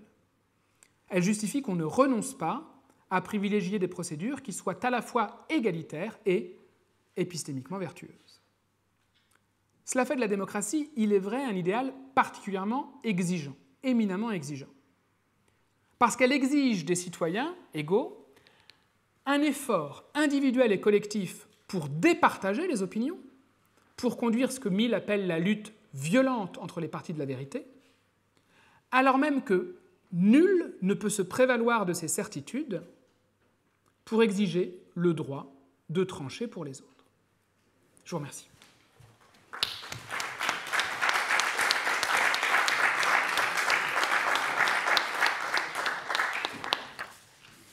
Bien, merci beaucoup. Je ne vais pas monopoliser la conversation, bien que j'ai beaucoup de choses à vous demander, mais bon, je voudrais que la discussion soit très ouverte. Simplement, quelques petites remarques. Bon, je vous remercie beaucoup d'avoir montré, en effet, à quel point il fallait absolument, sur ces questions, distinguer ce qui en réalité, en effet, grève, à mon sens, au moins en bonne part, la conclusion kelsenienne, à savoir l'idée selon laquelle toute poursuite de la vérité supposerait une forme, comme il le dit, d'absolutisme tant philosophique que politique. Et donc, un des ressorts de votre argument, c'est bien de montrer que il faut introduire un peu plus de non-absolutisme dans toute cette affaire, et en particulier ne pas considérer que nous n'ayons que le choix de ce dilemme entre un pur et simple scepticisme qui induirait donc le relativisme que préconise Kelsen et un dogmatisme qui finalement nous conduirait à être guidés uniquement par l'autorité du chef. Bon, là, en la circonstance. Bon. Cela dit, il me semble que plusieurs questions restent ouvertes. Je suis évidemment très sensible à l'approche faillibiliste que vous avez suivie pour essayer de donner un peu plus de corps, au fond, à une position épistémique, pas seulement procédurale, mais un peu quand même substantielle, qui permettrait véritablement d'apporter une justification à la démocratie. Et de ne pas lâcher non plus l'affaire du côté de la vérité. Malgré tout, si je compare par exemple la position qui est celle de Russell relativement à ce qu'il appelle la nécessité d'adopter une forme de scepticisme en politique, qu'on peut d'ailleurs, je crois, de façon profitable, opposer complètement à la position de Kelsen sur ce point. Parce que, autant il juge exactement comme Kelsen qu'on ne doit pas, qu'il n'y a rien de pire que le dogmatisme et l'absolutisme, et que, d'une certaine manière, on ne peut pas, lui non plus, il le pense, ne pas être sceptique si on est un démocrate. En même temps, à la différence de Kelsen, ce sur quoi Russell insiste beaucoup, si vous voulez, c'est sur le fait que, justement, si on doit être un sceptique quand on est un démocrate, c'est pas vraiment parce que on va du côté du faillibilisme, c'est plutôt parce que la nature même, si vous voulez, de ce que c'est que la vérité, et en particulier telle que nous le voyons à travers justement ce qui se passe dans la connaissance scientifique, va de pair, si vous voulez, avec quelque chose comme une constante volonté d'approximation, vous voyez, de prise en charge de la possibilité de l'erreur, etc. Mais ce n'est pas la même chose que d'être faillibiliste au sens où, vous l'avez entendu, et au sens aussi, je crois, en effet, assez faible finalement que l'entend Mill, c'est-à-dire reconnaître à tout moment la possibilité de l'erreur et en conclure que, d'une certaine façon, l'incertitude, qui est quand même très très proche finalement du scepticisme foncier, si vous voulez, est notre lot. Qui est aussi un petit peu la position de Dewey que vous avez évoquée, avec laquelle je ne suis pas du tout d'accord, justement. Parce qu'il me semble qu'on perd malgré tout, à ce moment-là, si on renonce à l'idée selon laquelle, même dans cette position-là, vous voyez, la vérité reste encore possible et qu'il est possible... et quand j'entends la vérité au sens russellien ou peircien du terme, par exemple, et pas deweyien, ou pas seulement au sens des Sloan, c'est le fait que ce qui permet vraiment d'améliorer les choses sur le plan de ce qui nous permet de dire si une décision est vraie ou fausse, puisque vous avez souhaité maintenir le concept de vérité et de fausseté, et pas seulement le concept, au fond, de ce qui serait plus raisonnable ou plus juste ou plus correct, mais vraiment vrai ou faux, vous voyez, c'est bien parce que non seulement nous nous plaçons sur le plan de ce qui nous permet de parvenir à la meilleure délibération possible, et donc d'avancer le plus d'arguments possibles qui permettront en effet de peser en fonction des critères que vous avez parfaitement identifiés de la phronésis, idéal en politique en particulier, de la délibération. Mais c'est aussi, en tout cas si on est russellien, comme on doit l'être à mon avis, parce que si on veut apporter véritablement une justification aux décisions que nous prenons et arriver à montrer qu'elles sont éventuellement ou vraies ou fausses, vous voyez, et pas seulement raisonnables ou optimalement rationnelles, vous voyez, ce qui est la seule manière, si nous déterminons si elles sont vraies ou fausses, d'éviter quand même le relativisme en justifiant le fait que certaines de nos décisions sont meilleures que d'autres, parce qu'elles ont aussi la vérité dans leur sacoche, si j'ose dire. C'est bien parce que nous ne nous contentons pas seulement de la délibération, mais parce que nous sommes à même aussi de tenir compte d'un certain nombre de données empiriques. Bien sûr. Vous voyez? Et donc, il y a tout cet élément-là, et ce n'est pas du tout un reproche que je vous fais, mais c'est aussi un reproche que je fais d'une certaine manière aux discussions contemporaines dans les théories de la démocratie qui se disent épistémiques.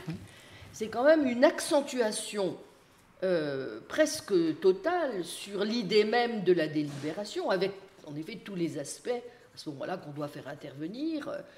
Qu'est-ce qui est le mieux à même de délibérer? Est-ce qu'on doit faire appel à des experts, faire un peu plus confiance à une sagesse collective, etc. Enfin, tous les éléments que vous avez faits. Mais aussi, bon sang, est-ce qu'on doit, à quelle place on doit accorder aussi, si vous voulez, à l'evidence? Parce que, apparemment, parce que, évidemment, dans un procès comme celui des hommes angolaires, malgré tout, on ne tient pas compte simplement, si vous voulez, des raisons que les uns ou les autres peuvent apporter, on tient compte aussi des faits. Et si on n'a pas un minimum, si vous voulez, d'approche, comme on dit dans notre jargon, évidentialiste, et que si on en reste en effet uniquement à ce qui assure les conditions optimales de la délibération, alors certes, on peut éviter et le dogmatisme et le scepticisme à laquelle scène, mais je me demande si on réussit vraiment à aller complètement au-delà finalement de ce que Rawls prône ou de ce que Habermas prône, c'est-à-dire un pluralisme raisonnable qui certes est un peu plus que celui de Rawls parce qu'il ne s'agit pas de procéder à ce que lui appelle une abstinence épistémique, puisqu'on a véritablement pour viser la vérité. Mais est-ce qu'on se donne vraiment les moyens, si vous voulez, d'aller au-delà de quelque chose qui serait, je le répète, une décision bonne, mauvaise, juste, plus ou moins raisonnable, plus ou moins rationnelle? Vous voyez, donc, la raison pour laquelle je dis ça, c'est parce que, justement, ce qui est tout à fait frappant dans les discussions sur la vérité en démocratie, c'est qu'il y a en permanence quand même une sorte d'absence de clarification sur le concept justement de vérité politique et sur ce qu'on entend par ce que c'est qu'une vérité politique.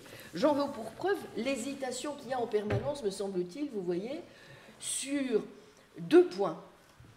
Le fait justement qu'on ne tranche pas la question de la vérité par rapport à des vérités. Vous avez parlé à certains moments de vérité politique, de vérité normative au pluriel. Mais est-ce que, dès lors qu'on pluralise d'une certaine façon le concept de vérité, c'est vraiment de vérité que l'on continue de parler, vous voyez, ou d'autres choses, c'est-à-dire éventuellement de réalité morale ou de réalité politique, vous voyez, bon, donc de certaines choses qui, effectivement, ont suffisamment de corps ou d'objectivité pour ne pas se réduire à ce qu'on peut en penser, ou aux émotions qu'on peut avoir. Donc, vous voyez, donc, et c'est bien ce qu'il y a dans le réalisme moral, c'est-à-dire qu'on peut avoir une approche, non pas forcément réaliste, mais à tout le moins, pas seulement expressiviste, mais cognitive, de ce que serait qu'une réalité morale ou politique qui fait qu'on ne peut pas dire anything goes. Bon. Donc ça, c'est le premier point, si vous voulez. Je voulais un peu vous interroger là-dessus. Et le deuxième point, c'est que finalement, on ne sait jamais non plus comment on s'interroge sur ce que c'est qu'est-ce que c'est qu'une vérité politique. Est-ce qu'il faut véritablement la définir de manière différente de ce que serait une vérité scientifique, par exemple? Et à quel titre? Si la vérité est une, est-ce qu'elle ne doit pas être la même partout, quel que soit le domaine? Bon, ça c'est un premier point. Deuxième point, qu'est-ce qu'on met au juste sous ce terme quand on l'utilise dans les discussions, si vous voulez, de philosophie politique? J'ai été frappée par ce que vous avez dit à propos de la troisième perspective. Vous avez dit elle est quand même pas mauvaise parce qu'elle permet une certaine efficacité. Est-ce à dire que ce qui irait de pair avec, au fond, le fait de parvenir, ou la visée de vérité dans une décision politique, vous voyez, ce serait le fait qu'elle soit efficace. Autrement dit, qu'elle paye. Ce qui est, après tout, une conception possible de la vérité, qui était, comme vous le savez, celle de William James, ou celle de ce qu'on appelle le pragmatisme vulgaire, qui a été quand même sacrément épinglé, mais qui est en même temps, vous l'avouerez, une conception de la vérité qui marche du tonnerre en ce moment. Il n'y a aucun doute. Qui est même, d'une certaine façon, celle sur laquelle, apparemment, qui ne fait le problème pour personne. Donc, est-ce que c'est... Non, mais vous voyez, sa popularité est indéniable. Autrement dit, est-ce que la vérité pourrait être, finalement, quelque chose qui marche, qui paie, etc. Et il peut y avoir de bons arguments en faveur de ça. Bon, si on n'est pas d'accord, parce que je vois qu'à mon avis, ça ne doit pas trop être votre tasse de thé, mais enfin, il y a des arguments pour, quand même. Hein. Bon. Est-ce que c'est alors, éventuellement, la vérité à laquelle on parviendrait? Ce serait quelque chose qui ressemblerait, et je pense que vous y étiez assez proche, non pas à ce qui se vérifie ou ce qui est vérifiable, parce que là, vous seriez obligé de rameuter encore, donc, vous voyez, un minimum d'approche de l'expérience ou de données évidentielles, etc. Mais au fond, ce qui nous permettrait de parvenir à une forme d'assertabilité garantie. Parce que j'ai bien noté que le terme auquel vous faisiez référence tout à l'heure, c'était bien le terme en partie deweyien d'assertabilité, mais vous n'avez pas introduit justement le concept de garantie, ce qui est une précaution quand même qu'introduit Dewey, parce qu'il se rend bien compte que l'assertabilité, ça ne suffit pas, il faut quand même apporter, si on veut avoir une véritable justification de ce que l'on asserte, si vous voulez, des garanties. Donc il y a une forme quand même de théorie de la warrant, si vous voulez, dans la théorie de la gestion. Est-ce que vous seriez prêt à être là, à aller jusque-là? Ou bien est-ce que ce que vous voulez, c'est plus, comme semble en même temps me laisser penser ce que vous avez dit sur un certain nombre quand même de positions substantielles sur, bon, finalement, est-ce que le mariage pour tous, c'est quelque chose à quoi, hein, est-ce que le climato-sceptique, il est dans le vrai ou il est dans le faux? Il n'y a pas seulement raison, mais est-ce qu'il est dans le vrai ou il est dans le faux? Bon, vous voyez, donc, si vous avez ça, qu'est-ce que vous voulez dire? Est-ce que vous voulez dire que ce à quoi vous aspirez, c'est au fond à parvenir à quelque chose qui serait une forme de mise en cohérence des jugements, au sens finalement du pluralisme raisonnable à la Rawls. Hein. Et on sait en même temps combien une conception purement cohérentiste de la vérité est problématique. Est-ce que vous visez éventuellement une forme plus forte qui serait de, sans tomber dans le correspondantisme, au moins de mise en possibilité de mettre en accord les décisions qui sont prises au terme de la délibération avec quand même la réalité, avec un certain fait, quelle que soit la manière dont on définit par ailleurs ces faits, vous voyez, ce sans quoi, à mon sens, on ne peut pas, si on met un minimum de côté ces aspects des choses, parler de vérité, que ce soit en politique ou dans les sciences, etc. C'est-à-dire, ce n'est pas seulement parce que on ne tiendrait pas compte des faits ou des expériences, mais parce qu'il faut bien qu'à un moment donné, les décisions que nous prenons soient ancrées dans le monde. Vous voyez ? Bon, tel qu'il est. En tout cas, je crois que la visée qu'a un démocrate, enfin, quand il essaie de montrer pourquoi la vérité est tellement importante, si vous voulez, et ne peut pas être dispensable, on dirait, en démocratie, c'est bien parce qu'il pense à un moment donné que les décisions ou les délibérations auxquelles on va parvenir, oui, ne sont pas simplement comme ça utiles ou agréables ou cohérentes, mais au fond nous mettent le mieux à même, nous ancrent le mieux, si vous voulez, avec le monde tel qu'il est et tel que nous voulons éventuellement que, justement, ensuite, nous l'améliorions, etc. Vous voyez, bon. Donc, voilà, vous voyez, ça fait beaucoup de questions, mais si vous pouviez au moins répondre à quelques-unes de mes inquiétudes, ça m'amuserait beaucoup. Il y a énormément de choses, mais en même temps, votre inquiétude principale est, je pense, assez claire. Alors, par où commencer ? Je vais commencer par la fin. Je pense que nous serons d'accord sur ce point. Je pense que s'il y a un sens à parler de vérité, ou s'il y a de la vérité, c'est qu'il y a des faits indépendants de ma volonté qui me résistent. Et que donc, pour les choix collectifs, il y a des faits indépendants de nos volontés qui résistent. Alors, ce que je perçois comme point commun à beaucoup de vos questions, c'est une inquiétude tout bêtement sur la théorie de la vérité qui est la mienne, qui est tout à fait naturelle, que je partage, à vrai dire, cette inquiétude. Et qui est lié au moins à deux choses. Alors, bon, il y a une première chose qui est d'ordre méthodologique, sans doute, qui tient à ce que, par facilité peut-être, par cohérence avec la démarche qui est la mienne, plus généralement en philosophie normative, j'ai essayé d'ancrer le raisonnement en partant d'une exigence qui est celle de pouvoir rendre raison des comportements politiques sur lesquels nous faisons des théories normatives. Et donc j'ai pris comme point de départ, non pas une théorie qui pour moi aurait été déjà donnée ou déjà établie par ailleurs, sur une base proprement épistémologique, de la vérité, mais le besoin impératif d'accepter que pour que cette réflexion normative ait un sens ou qu'elle ait un objet, il faut qu'on puisse donner sens aux pratiques des agents et qu'il n'est pas possible de le faire si on ne suppose pas que les jugements sur lesquels ils basent leur action sont susceptibles de vérité ou de fausseté. Alors, mais en quel sens ? Tout à fait, bien sûr. Mais ce que je veux dire, c'est ce sur j'insiste, c'est simplement sur la raison pour laquelle ce point de départ ne suppose pas déjà régler cette question, en quel sens, dès le départ.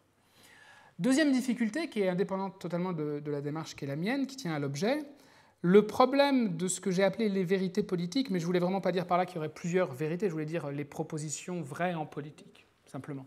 Donc il n'y avait aucune prétention à une forme de pluralisme de ce point de vue-là. Je vous pose la question parce que vous savez bien que c'est justement... Tout à fait. Une question que mettent certains en avant, par exemple Hannah Arendt, bien sûr, il y a des vérités différentes, des vérités de raison, des vérités de fait, etc. Puis après tout, comme en politique, on ne parle pas de vérité de raison, mais de vérité de fait, bon, pas besoin de se soucier de la question. Oui.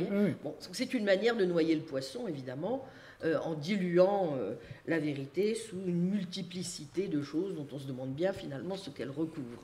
Bon. Alors, oui, tout à fait. Et là aussi, je serais d'accord. Mais néanmoins, l'unicité de la vérité est compatible avec le fait que les jugements politiques que nous portons font intervenir des considérations qui sont factuelles et qui sont prudentielles et qui sont normatives.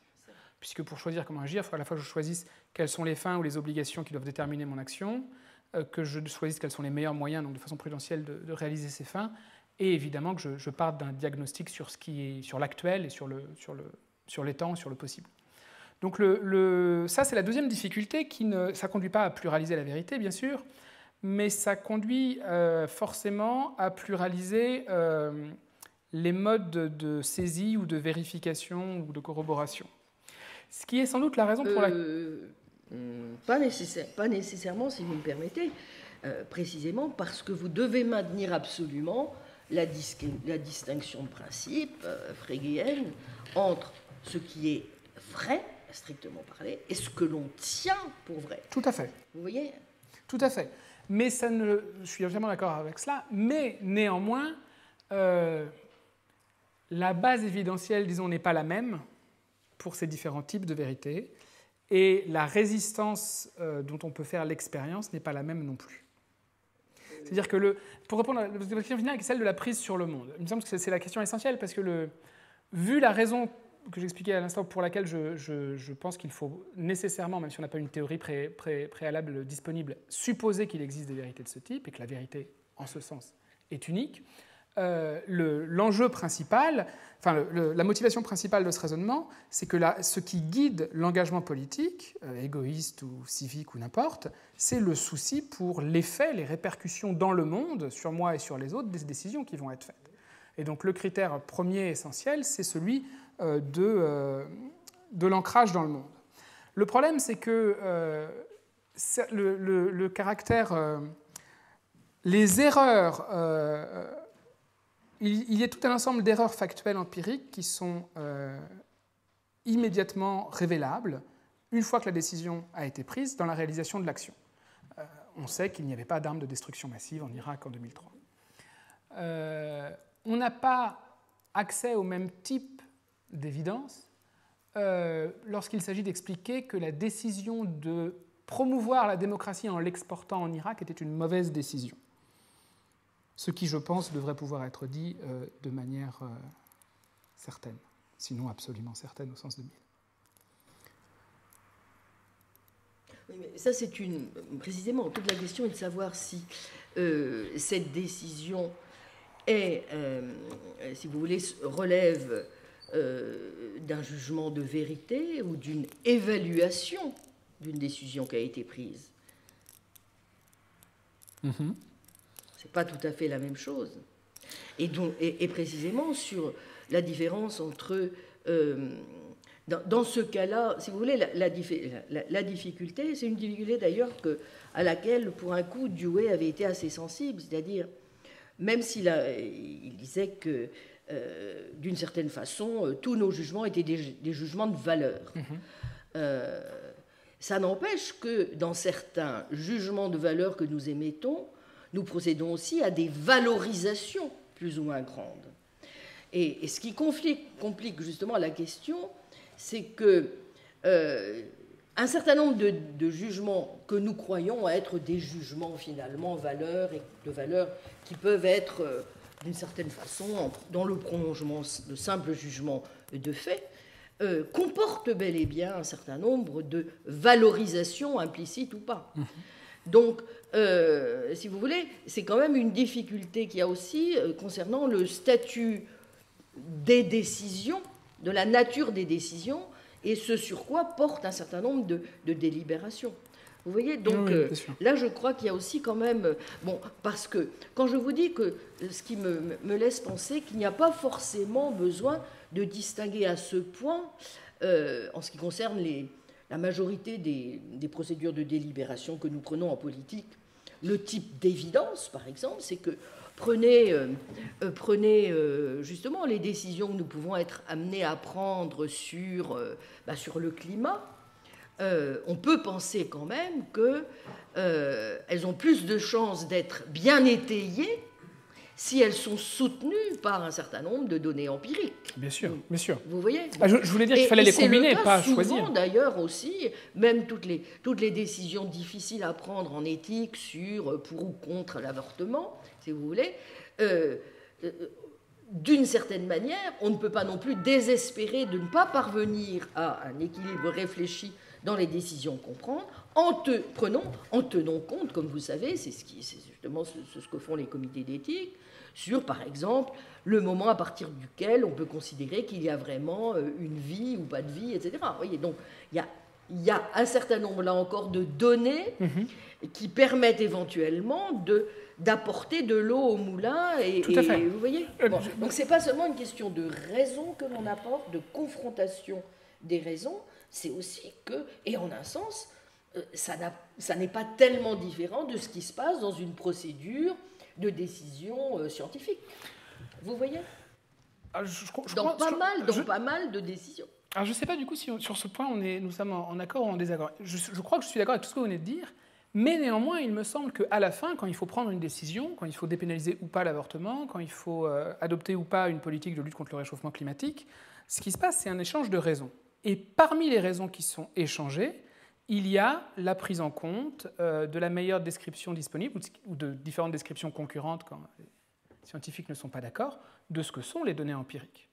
Mais donc il y a quand même cette médiation. C'est-à-dire que si le scientifique ne décide pas, si on n'a pas une épistocratie de type scientifique, l'appréciation et la prise en compte et les implications à tirer de ces données fait l'objet d'une délibération, ce qui d'ailleurs est souvent désespérant, parce que ceux qui les libèrent n'ont pas les compétences pour juger de la qualité des descriptions scientifiques qui leur sont données, ce qui est un problème absolument récurrent. Je pense que c'est à ça que je pensais au début quand j'ai parlé des lacunes épistémologiques évidentes de ces débats.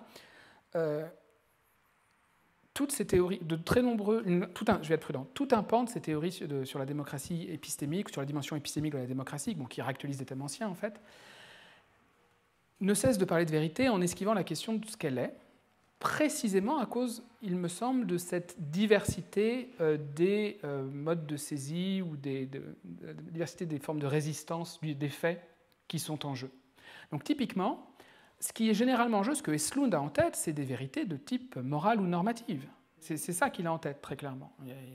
Même s'il ne le dit pas, même s'il dit que ce n'est pas le cas, il y a une forme de réalisme moral qui est nécessairement impliquée, ce qui ne me choque pas. Qui est le sien, justement, vous voyez, c'est qu'il va de soi dans son esprit que les raisons pratiques priment toujours les raisons épistémiques dans une délibération. Ce qui est une énorme question, justement, qui intéresse beaucoup notamment les épistémologues des vertus, de la question de savoir si, au fond, on ne fait pas indûment, si vous voulez, intervenir dans l'examen même des différentes vertus qu'il faut monopoliser dans une délibération, des vertus qui relèvent davantage de l'éthique que de l'épistémologie à proprement parler. C'est toute la question de l'empiètement, qu'on appelle l'empiètement pragmatique, si vous voulez, ou l'empiètement éthique sur l'épistémique, qui est en soi aussi problématique, vous voyez, qui ne va pas du tout de soi. De même que chez Dewey, on voit très bien aussi qu'intervient chez lui, justement, une forme de, comme vous le savez, de conception du bien, une forme de méliorisme, de perfectionnisme, qui envahit totalement, en réalité, sa perspective, et qui, du même coup, permet tout de même aussi, éventuellement, à celui qui n'est pas d'accord avec le type de méliorisme ou de perfectionnisme qu'il revendique, de dire, mais il y a peut-être d'autres approches de la démocratie que l'approche deweyenne possible. Bien sûr, bien évidemment. Mais ce qui rend ces débats passionnants par ailleurs, enrageants, c'est que alors qu'il y a ce présupposé et que c'est Eslund qui a reconfiguré les termes généraux du débat, l'essentiel des arguments, donc l'essentiel des travaux porte moins sur ces questions que sur la deuxième partie, la démonstration des vertus épistémiques de tel ou tel mécanisme ou institution. Et généralement, les arguments qui sont invoqués privilégient, sans forcément le signaler, des questions pour lesquelles une méthode empirique est disponible pour sa résolution. Tout simplement parce que pour montrer que la procédure est efficace, on a besoin de montrer que le résultat atteint est le bon. C'est ce qui... Peut-être que Jon Elster en parlera la semaine prochaine, je crois. Lui fait le raisonnement inverse en disant que sur les questions normatives, si on n'a pas accès direct aux réponses, c'est qu'il n'y a pas non plus le moyen d'évaluer les procédures qui nous permettraient de les atteindre. Donc un exemple, c'est cet exemple surinterprété et exploité, à mon sens, du miracle de l'agrégation, on montre que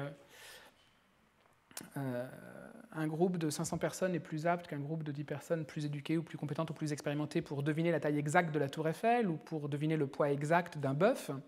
Et on essaye d'en tirer, ce qui est évidemment mesurable, on essaye d'en tirer des conclusions pour des discussions qui mettent en jeu des conflits de valeurs, en fait. Donc il y a un glissement qui est absolument perpétuel. Et toute la difficulté, c'est qu'il ne s'agit pas, vous avez entièrement raison, il ne s'agit pas du tout de trancher. Il s'agit de voir comment le jugement politique nous oblige à articuler ces différentes dimensions. Et encore, j'ai simplifié les choses à l'extrême, suivant cela la plupart des débats, en ne parlant que de la décision politique, comme si c'était quelque chose qui se produisait ponctuellement à chaque fois, alors que les démocraties sont des complexes institutionnels très vastes, avec différents lieux de décision qui s'articulent les uns les autres. Et une partie de la réflexion notamment, pour prolonger ce que nous disions à l'instant, c'est il faut une théorie de la manière dont les connaissances scientifiques sont produites et participent au gouvernement démocratique en démocratie. C'est ce qui rend, à mon sens, l'objection d'Arendt que vous avez mentionnée incohérente ou irrecevable. Arendt, en gros, derrière des formules un peu générales, la vérité corrompt la démocratie, la vérité corrompt la politique n'a rien à voir avec la démocratie. Il me semble qu'elle veut dire quelque chose de très simple. Elle dit la vérité est menaçante pour le pouvoir et donc le pouvoir menace la vérité. C'est-à-dire, en fait, le pouvoir menace les diseurs de vérité, le pouvoir menace les lieux où la vérité peut être produite. Donc on peut lire, pour ce que j'en comprends, ce qu'elle nous dit dans ce texte, que de la manière suivante, il faut protéger les activités et les lieux qui ménagent des conditions de recherche objectives ou indépendantes permettant d'accéder à certaines vérités. Dire cela, ce n'est pas dire que la vérité n'a rien à voir en politique, puisqu'il y a déjà tout un ensemble de présupposés dont on suppose la vérité pour arriver à cette conclusion. Et ce n'est absolument pas, il me semble, expliquer pourquoi, en retour, ceux qu'elle nomme les diseurs de vérité ne devraient pas, d'une manière ou d'une autre, prendre part ou jouer leur rôle dans les décisions démocratiques. Mais oui, parce que si vous voulez, une position platonicienne. Oui. Voilà. Oui. Bon, j'ai monopolisé beaucoup la parole, je regrette infiniment, je m'en excuse, on voudrait prendre vos questions. Merci beaucoup pour vos questions. Alors, Jean-Baptiste, et puis ensuite monsieur, oui.